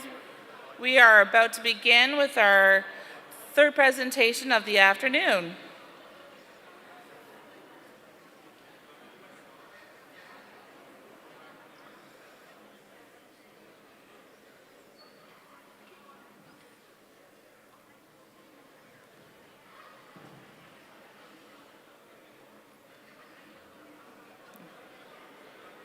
All right, I'd like to welcome to the stage Team 2321.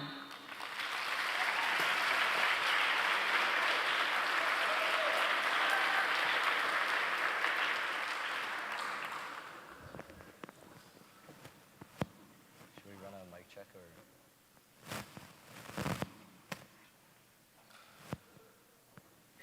Am I allowed to test the pointer and check the mics, or the mics are on?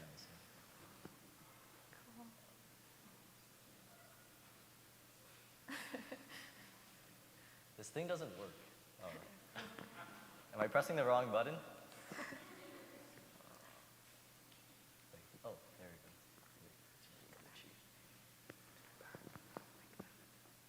Okay, there's like 2 seconds of lag. There's a lot of seconds.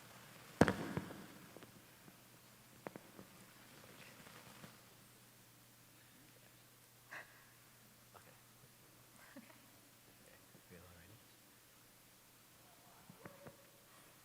Kristen, you guys good?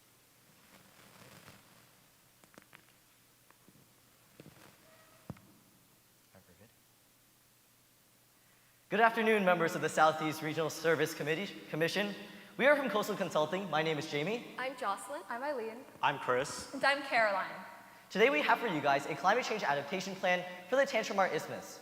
However, before we begin, I would like to acknowledge that we are currently standing on the unceded ancestral lands of the Mi'kmaq people, the easternmost nation of the Wabanaki Confederacy.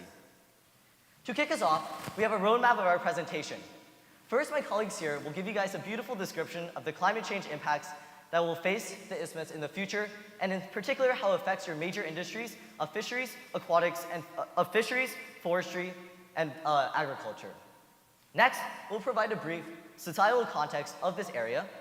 And finally, we'll present to you a plan for adapting to the changing climate in the context of your community. Now, Jocelyn will describe to you how warming temperatures are impacting the area. Warming temperatures lead to a countless number of impacts, including 2 direct outcomes. One of these impacts is the warming of streams, and as a result, a reduction in dissolved oxygen levels. This adds stress to cold water species such as salmonids, and thus those that depend on species such as Atlantic salmon, particularly the Mi'kmaq people. Additionally, warming temperatures also lead to range shifts in both trees and wildlife. This reduces the productivity of forest stands, as coniferous trees like jack pine and red spruce are not adapted to a warming climate. As these coniferous trees die out and deciduous trees expand their range northward to replace them, there will be a lag time where the remaining coniferous trees act as physical barriers to the development of the deciduous ones, reducing productivity and impacting the forestry sector. Not only this, but range shifts will also impact the function of many vital ecosystem services, such as soil stabilization and carbon sequestration. Next, Eileen will discuss the impacts of increasing precipitation. Global temperature rise has intensified the water cycle, leading to increased frequencies of both droughts and severe precipitation events. Increased droughts reduce soil moisture and increase soil erosion, therefore decreasing the productivity and the efficiency of the agriculture industry. In addition, these droughts have the potential to cause forest fires. Dry, hot, and windy conditions coupled with flammable vegetation create a breeding ground for forest fires. This is especially important to consider because the forestry industry depends on these timber stands. In addition to droughts, changing precipitation also involves stronger storms, which can cause flooding and storm surges. This is not only dreadful for all sectors, but especially for transportation. This is because these effects have the potential to impede the function of the 2 major highways and railways that run across the Isthmus region, which are essential for transporting humans and goods between Nova Scotia and New Brunswick. In addition to this, these storms can also increase the erosion and sedimentation potential to run into our fish habitat and fisheries. And finally, these effects can also reduce the resilience of our forests. And in this case, they make them more vulnerable to invasive species and pests. Next up, let's consider the effect of carbon dioxide emissions. So first, we have ocean acidification, which is the dissociation of carbonic acid, which is formed from carbon dioxide, into bicarbonate and H+ ions, which decreases pH very significantly. In the face of this changing environment, organisms that depend on calcium carbonate to build their shells and exoskeletons will see rapid declines in their survival rate, thereby impacting our local fisheries. Similarly, we will also see pollutants such as sulfur dioxide entering into our precipitation and increasing soil acidity. This will force positively charged nutrient ions such as calcium, magnesium, and potassium out of our soils and will decrease soil suitability for agricultural use.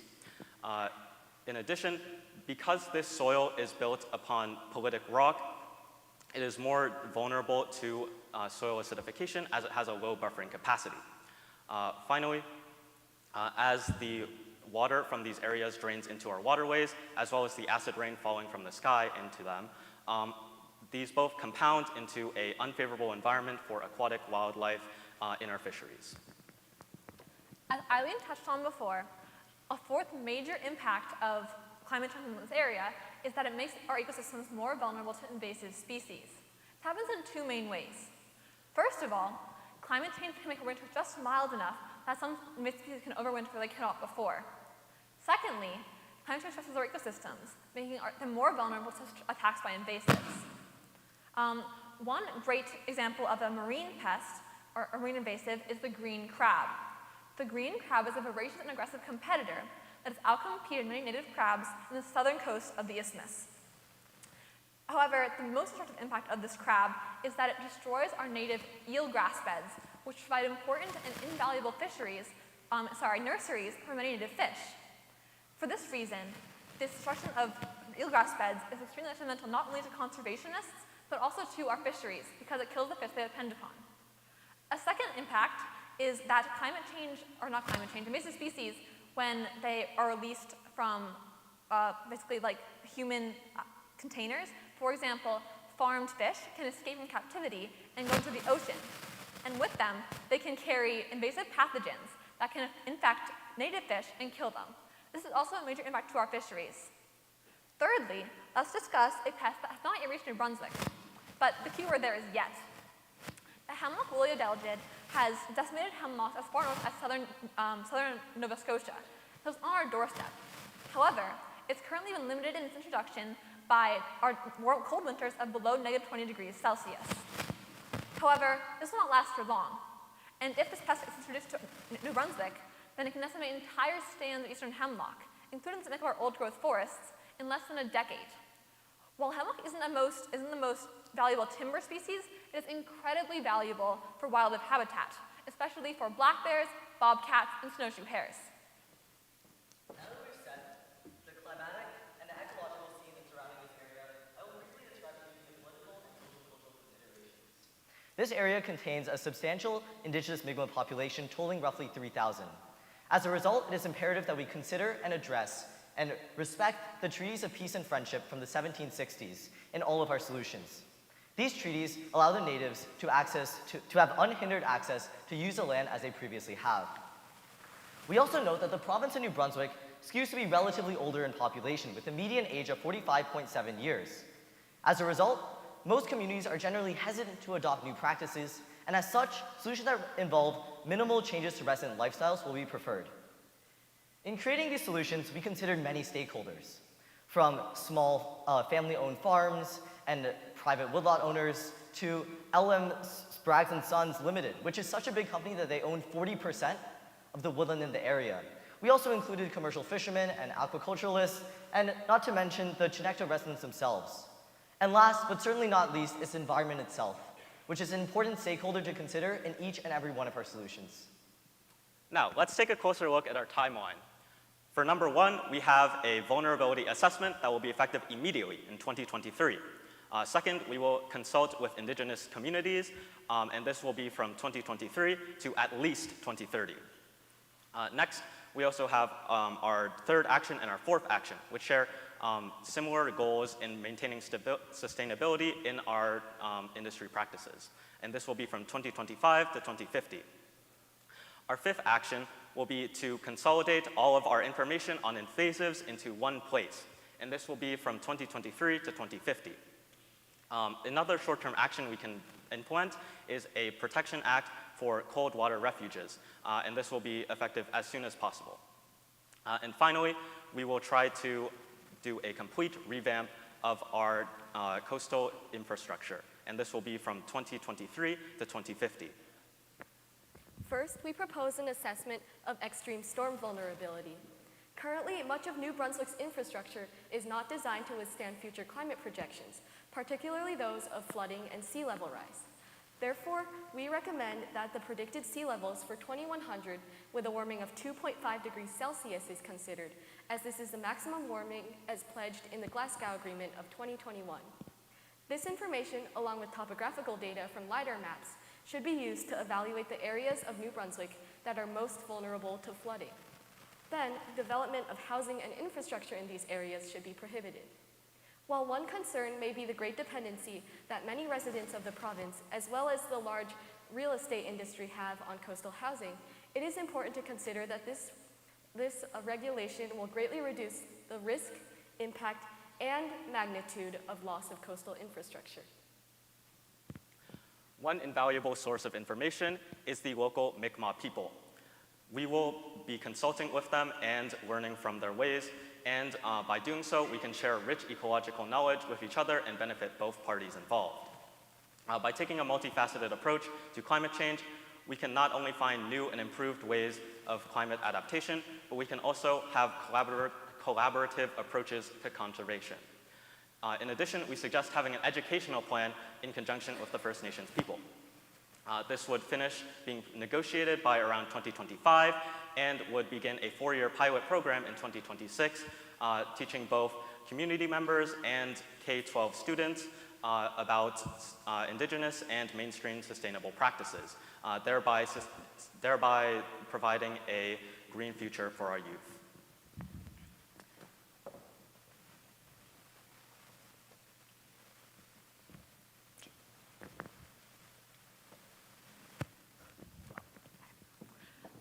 A third proposal we have devised is creating a tax benefit for forest industries who implement these silvicultural practices that are sustainable to the environment. So this would involve many proposals. We're talking about a few up here. So the first one is that with climate change, inevitably comes an increase in severe forest fires, and along with that, requires some form of forest fire prevention. However, the isthmus is not naturally a fire-dependent ecoregion, and so forest fire prevention may not be on the forefront of our foresters' minds. Therefore, we propose one of the most feasible and applicable solutions in this area, and that is prescribed burns. These controlled burns, led by hired professionals, can use up forest fuels and reduce the risk of a forest fire later on. In addition, we can educate our forest timber industry on tree range shifts and what they can do about it. This would involve providing a list of tree species that are both valuable for timber and tolerant to warmer temperatures. This includes eastern white pine and sugar maple. Thirdly, to address increasing severity of pests, we could adjust harvest schedules in the area in order so that foresters basically harvest their wood just before the invasive species kind of come out, or kind of overwintering, or come out of wherever they're, staying. So for example, for the spruce longhorn beetle, at outbreak levels, what we can do is we can cut the forest right in the spring, right before they lay their eggs. And this can help not only salvage what would otherwise be compromised, it can also help stop the spread of this species, or slow it at least. Given a brief cost-benefit analysis of this plan, we believe that while the upfront costs are rather high, including hiring forest professionals, as well as some timber losses to early harvesting when adjusting forest schedules, the long-term savings in timber that would otherwise be compromised by fires and pests is actually much greater. In addition, to incentivize swift implementation, we propose a tax benefit to any forest industries that will successfully and responsibly implement these practices. Therefore, they have a double benefit for their long-term future. Next, similarly to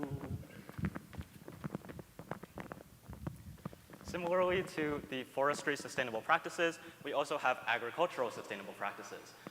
So these will also benefit from a tax rebate as long as they implement these practices in a way that is deemed acceptable by a committee. So the way that we will implement this is we will have concepts from regenerative agriculture, such as conservation tilling, crop rotation, and cover cropping, which will not improve nutrients in the soil as well as refresh organics, but also provide these tax benefits that we speak of. In addition, we can also look at the concept of agrivoltaic farming, which is implementing photovoltaic cells in between and around your planted crops. And so,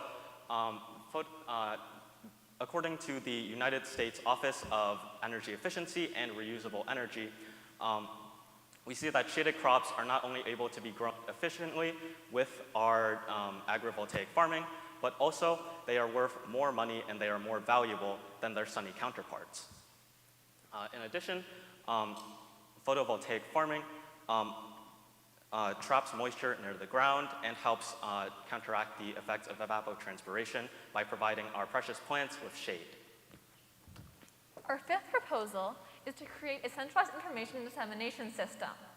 The backbone of this system is a clear and easily navigable website in which residents can report any invasive species they find early and efficiently. This would allow us to catch invasive species before their levels are too high to eradicate completely. Once a list is created, we will use techniques similar to those used to announce boil orders in New Brunswick to spread the word of this website. These involve postering flyers all over supermarkets, gas stations, social media, and even knocking on doors to spread the word. Now, Jamie will discuss the flip side of species management. The Atlantic salmon is a crucial natural resource to this region, especially as a food source to the Mi'kmaq people, as Jocelyn had mentioned earlier. However, as our streams continue to warm, this species is becoming increasingly stressed and is more important than ever before to protect the cold water refuges that they have left. As such, we recommend that you guys identify and protect any cold groundwater-fed tributaries, as these are able to offer a consistently cold refuge, regardless of how hot it is outside. Though these areas should already be protected as the salmon is considered endangered under the Species at Risk Act, we recommend that you further protect it under the Protected Natural Areas Act of New Brunswick. The final component of our solution is establishing soft engineering along the coastlines, which is more sustainable and also less destructive than the dikes that are currently in place. This would take the form of salt marsh wetlands. Unlike their dike counterparts, which take years upon years of repairment and hundreds of thousands of dollars to build, these marshlands only require that initial cost because they grow vertically due to the accumulation of organic matter. They are also helpful because they are invaluable fish nurseries, and they also prevent coastal squeeze because they migrate through the land when the seawater rise is pushing them. Now, we do recognize that salt marsh restoration is expensive, and it can cost from upwards of 30,000 Canadian dollars to restore 1 hectare of wetland. And this is why, within our plan, we decided to take advantage of the Clean Water Act's wetland compensation policy. Under this policy, landowners who permanently alter their wetlands have to make up a 2-to-1 ratio of wetland restoration elsewhere. If we were to redirect this compensation to your coastlines and your marshes, we could reduce costs and increase efficiency. In terms of the timeline, we would begin beach nourishment and wetland restoration effective immediately 2023, as this issue is extremely pressing and it takes around a decade for these marshes to settle in. It is critical that we not only implement these solutions, but that we also continue to assess for their efficacy. Thus, we recommend that for the first 30 years, an annual cost-benefit analysis on each component of our solution is completed, so that we can avoid maladaptation practices and also avoid harming communities that may be more at risk.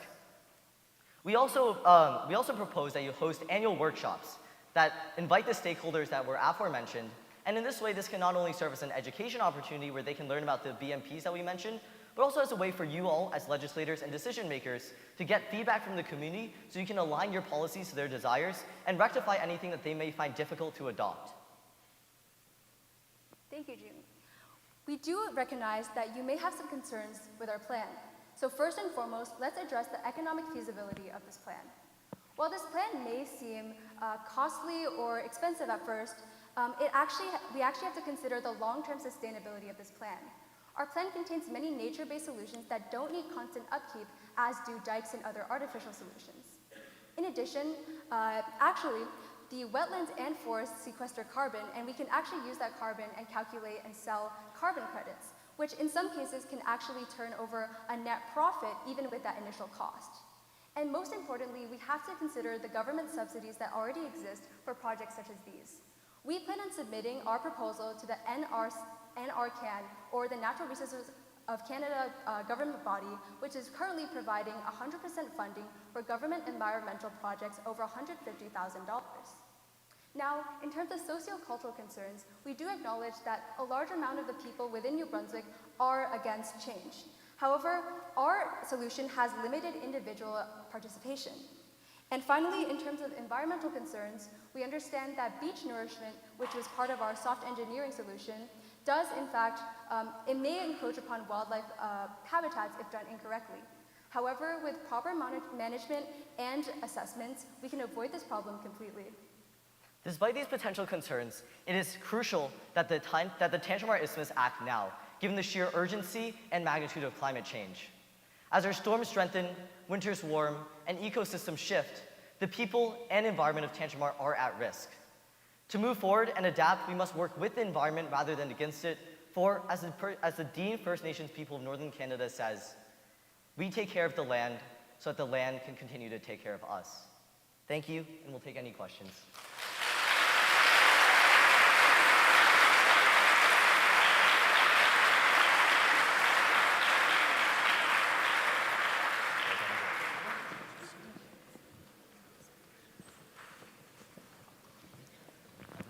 Thank you very much for that presentation. I like the mix of measures in terms of education, tax incentives and regulatory, and how you consider those in your plan, and short and long term. Just one question, I guess, in terms of the monitoring, your plan again covers short and long term. In terms of ongoing monitoring, so that you know that your plan is being effective after 3, 5, 10, 15, 20 years. Where does that fit into your plan, or what would you comment on that? Yeah, so as we mentioned previously, one of our slides was about a long-term cost-benefit analysis of the solution. And some practices need to be monitored more than others. For example, one of our practices was about salt marshes, and we really only expect to see salt marshes kind of take root and be effective after 10 years or so, because they need the time to grow up, to be tall enough to be above the sea level. So that's something that we'll be monitoring over a longer period of time. But other things like, I think Chris was talking about educational opportunities that may also be monitored. Do you want to talk a little bit about that? Yes, so that would, right now the plan is to have a pilot program for 4 years, and at the end of those 4 years, we would kind of have an assessment in schools to kind of see how effective these measures were, and to see if the curriculum was correctly learned. In addition, for both our tax rebates on forestry and agricultural BMPs, there will be annual monitoring of the company's progress towards the BMPs that they said they will do in order to evaluate if they still are eligible for this tax benefit. So we can see constantly how many companies and industries are performing these practices and how well they're going, all that kind of thing. Yeah, and the reason this period is so long is that some of our strategies really do take a really long time. Like for education, a big part of educating, especially younger people, is you can't teach them about the specifics of how to manage their boat, right? They don't have that yet. But what you can is you can put an imprint on them that makes them respect the climate and understand why it's so important, the land that they're on. And the impact of that takes so many years to account for. And that's why it's important to perform an analysis for such an extended period of time, so we can truly see the impacts of actions that we may not see in just 1 or 2 years. Great, thank you for the presentation. Question, you talked about having annual community workshops for feedback from residents. Any thought on how you would get feedback from industry? I think that I may have misspoke. The annual workshops are for residents and industry alike. So actually it's more so directed towards these industries because they will include more discussion of the forestry and agricultural BMPs. In addition, attending these these workshops can actually help the forestry and agriculture industries basically progress towards their, tax benefit quota kind of thing. And so it's actually incentive for them to go there in order to progress towards their tax benefit and learn how they can more effectively manage their forests. I agree, and I think with these workshops, it's a mutual benefit because as we're receiving feedback from these industries and from these residents, we can also tailor our policies to match what they want to see. Yeah, hi. I enjoyed the way you guys structured your presentation, the way you drove the message out at us, so thank you for that. You were talking about your forest and your sustainability and controlling invasive species, and your solution was, well, let's cut in the spring before the emergent comes. How do you balance that with potential impacts on forest nesting birds? How do you make that decision? I think that when it comes to cutting these trees, we would really only cut it if it was an early eradication step. So if this, say, hemlock woolly adelgid recently moved in, we would cut a buffer area around it. And we really do have to consider that if we allow this pathogen or the pest to spread, that is far more forest that is not going to be available for nesting birds. So it's something that does have to be done early. Another method that is available is selection cutting, where you only harvest part of it. And I don't know if Jocelyn can tell you a little bit more about how that still allows birds to nest. Using selection cutting, you don't have to clear cut an entire forest. You can just select a few individual trees that have been impacted by pests and cut those. And this also works as a benefit for thinning. Yeah. But is it an effective solution for controlling invasives? Given that with these invasives, if we were not to cut them off and use that as a preventative measure, they would only spread. They would not, go the other way. They would usually spread northward as we're seeing the climate warm. So it's actually pretty effective as a mitigation strategy to prevent even more catastrophic damage from these pests. Go ahead. Sorry. So in addition, we talked about how we'll make a one collected area for all our invasive species information. And so while it may not turn out to be as effective as we initially think, we can use this data to kind of adapt our methods and kind of see how we can improve it in the future. Also to reiterate what they've been saying, especially Eileen and Jocelyn, this is not a method that will control invasive species in and of itself. It needs to be in conjunction with other methods like this, like the website and like other forest cutting methods or like forest management methods, just thinning, such as just like having a healthy aged forest with different varieties of trees and different age classes. So it does take a lot of steps in conjunction to get the conclusion that we want. This is something that has worked to stop the spread of the emerald ash borer as fast as it has been spreading. And this might not apply as well to pests like hemlock woolly adelgid. We will have to see. And once again, this is something that we'll see in our long-term cost-benefit analysis. If it isn't working, then it's definitely something that we do have to change. I'm really enjoying your enthusiasm. And also really enjoyed and appreciate the balance that you've brought forward in education and regulation, cost-benefit analysis, and so on. So congratulations and good job. I'm going to switch a little bit on the regulation side and around your housing strategy.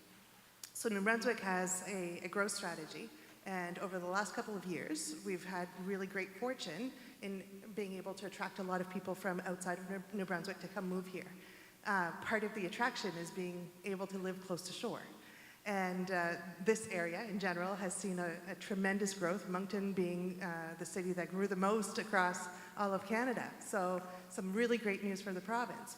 What happens with those families, or have you considered, can you talk about the impacts of the regulations you're proposing in terms of not moving close to shore and providing that coastal relief on the population? Yep. I think that with the salt marsh restoration part of our plan, I think that this might actually increase the value of, our coastal areas as, dikes break from the ever-rising storm surges. We see that marshlands are growing ever more effective as they grow with the sea level instead of, having to be replaced and fixed year after year. And in addition, with the aesthetic benefit and the wildlife benefit of these salt marsh barriers, I think that it will, if only, attract more people to come to New Brunswick. Go ahead. Adding on to Eileen, so your question was definitely a consideration that we had, as the coastal housing is definitely an attraction to tourists.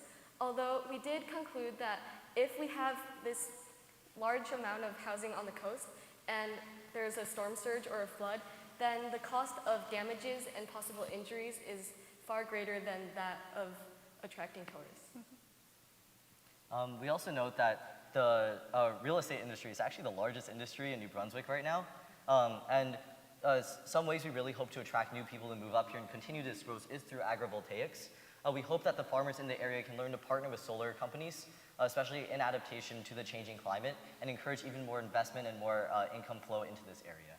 Yeah, positioning ourselves as New Brunswick as an area that is progressive and moving forward and actively trying to mitigate the effects of climate change or adapt to climate change.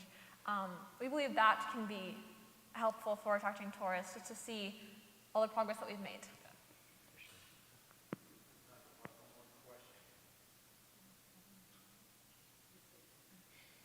So I think thanks a lot for your presentation.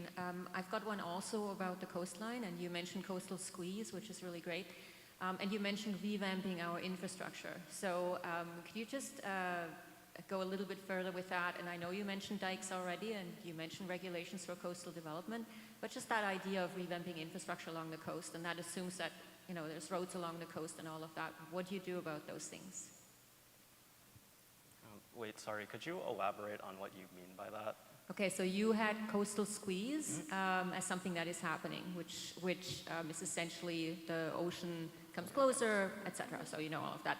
So, but you have infrastructure in the way, and I assume that's what you meant by revamping infrastructure. So essentially, I just want you to talk a little bit more about that. Yeah, I think basically we hope that a lot of what's going on right now is a lot of hard engineering, a lot of dikes, hard seawalls that are armoring the shore.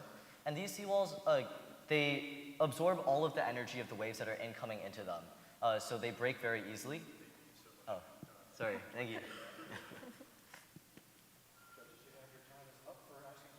Thank you so much. Thank you.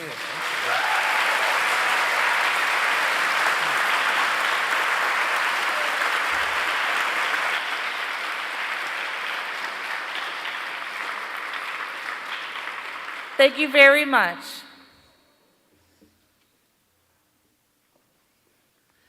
All right. Well, I want to thank you all very much for enjoying those presentations with us and sharing this afternoon. A few housekeeping things before we do depart. We do have a wonderful supper that starts at 5 tonight, and then we go into our awards. So I can't wait to see everybody all dressed up for the evening. And of course, after our awards ceremony, that will be live streamed tonight starting at 7 p.m. on the NCF-Envirothon YouTube channel.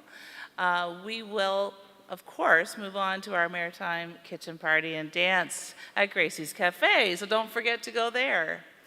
And I would like to take this opportunity to thank our final judges once again, Patty Lardy, Sabine Dietz, Julie Bullion-Mason, Mark Glutney, Brooke Wynn, and Peter Fullerton. Thank you.